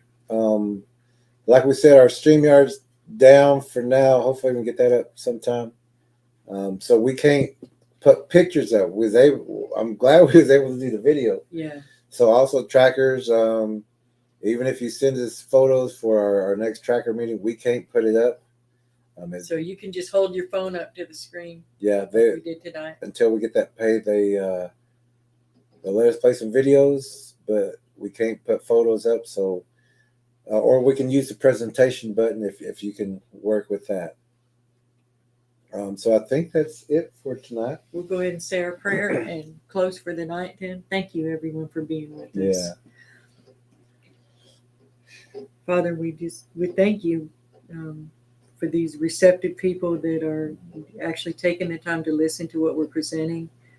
We thank you for your protection. We thank you for revealing these things to us. The puzzle pieces all have fallen into place, Lord, and it's just amazing the things that you're revealing in these times. We know that you have us all in your hands, and we thank you for that. We love you, Lord. In Jesus' name, amen. Amen. Okay. Oh, there's Cubinator. Thank you so much. And we will see everyone again very soon. What's today? Sunday, Monday? Oh, tracker meeting tomorrow. Make sure everyone gets there. Going fast. So actually, since we haven't got our StreamYard paid up, it was kind of a decision because we had some other bills we had to take care of that to keep the lights on, basically, literally. We're good. That and some of our trackers hadn't been showing up for the meetings. Something or whatever happened, but we were paying for the StreamYard so that we could have you there. Because you can only fit so many people in the room with the free StreamYard. But if everybody's not showing up, there's no sense in keeping that. And no sense in us putting that money out there if people aren't going to show up. So that's why. Yeah, so it's going to be kind of like a first come, first shows up basis. So I think we can have 7 or 6 or 7, something like that. And we have 9 trackers and one that's out right now. So if you don't get in, it's because you may have showed up late, and we have just whatever StreamYard allows us to have. I think so. Get there quick. 6 or 7, or maybe we can switch out once someone has already given their report. But again, we can't put pictures up because we haven't paid for the StreamYard thing. And you can tell if you do pay for it, you will have a logo, and we don't got a fancy border, and we don't have that. So and just more options. So all the trackers, if you can show up, be there. We need those reports. We're there. We make sure we're there because we know that you will be there. And right now, we had to make the decision, either lights or StreamYard. We chose to keep our lights on. So StreamYard wouldn't work without the lights anyway. And that too.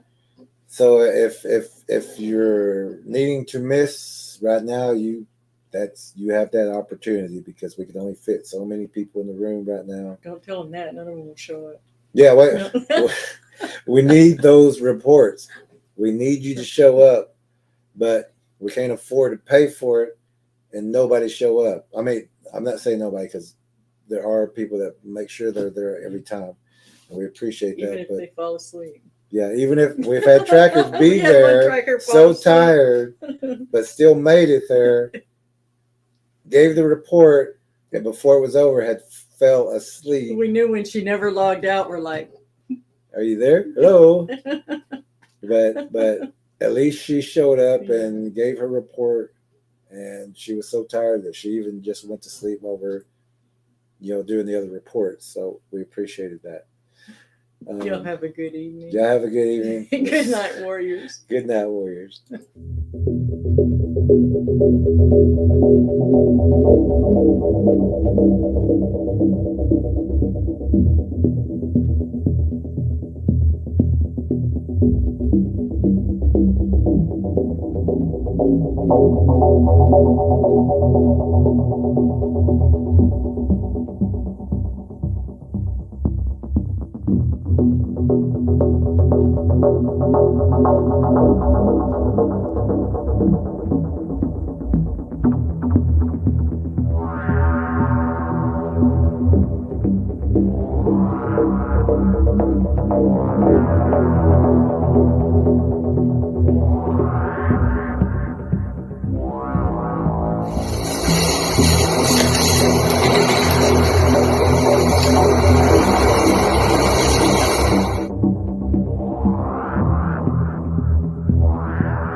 So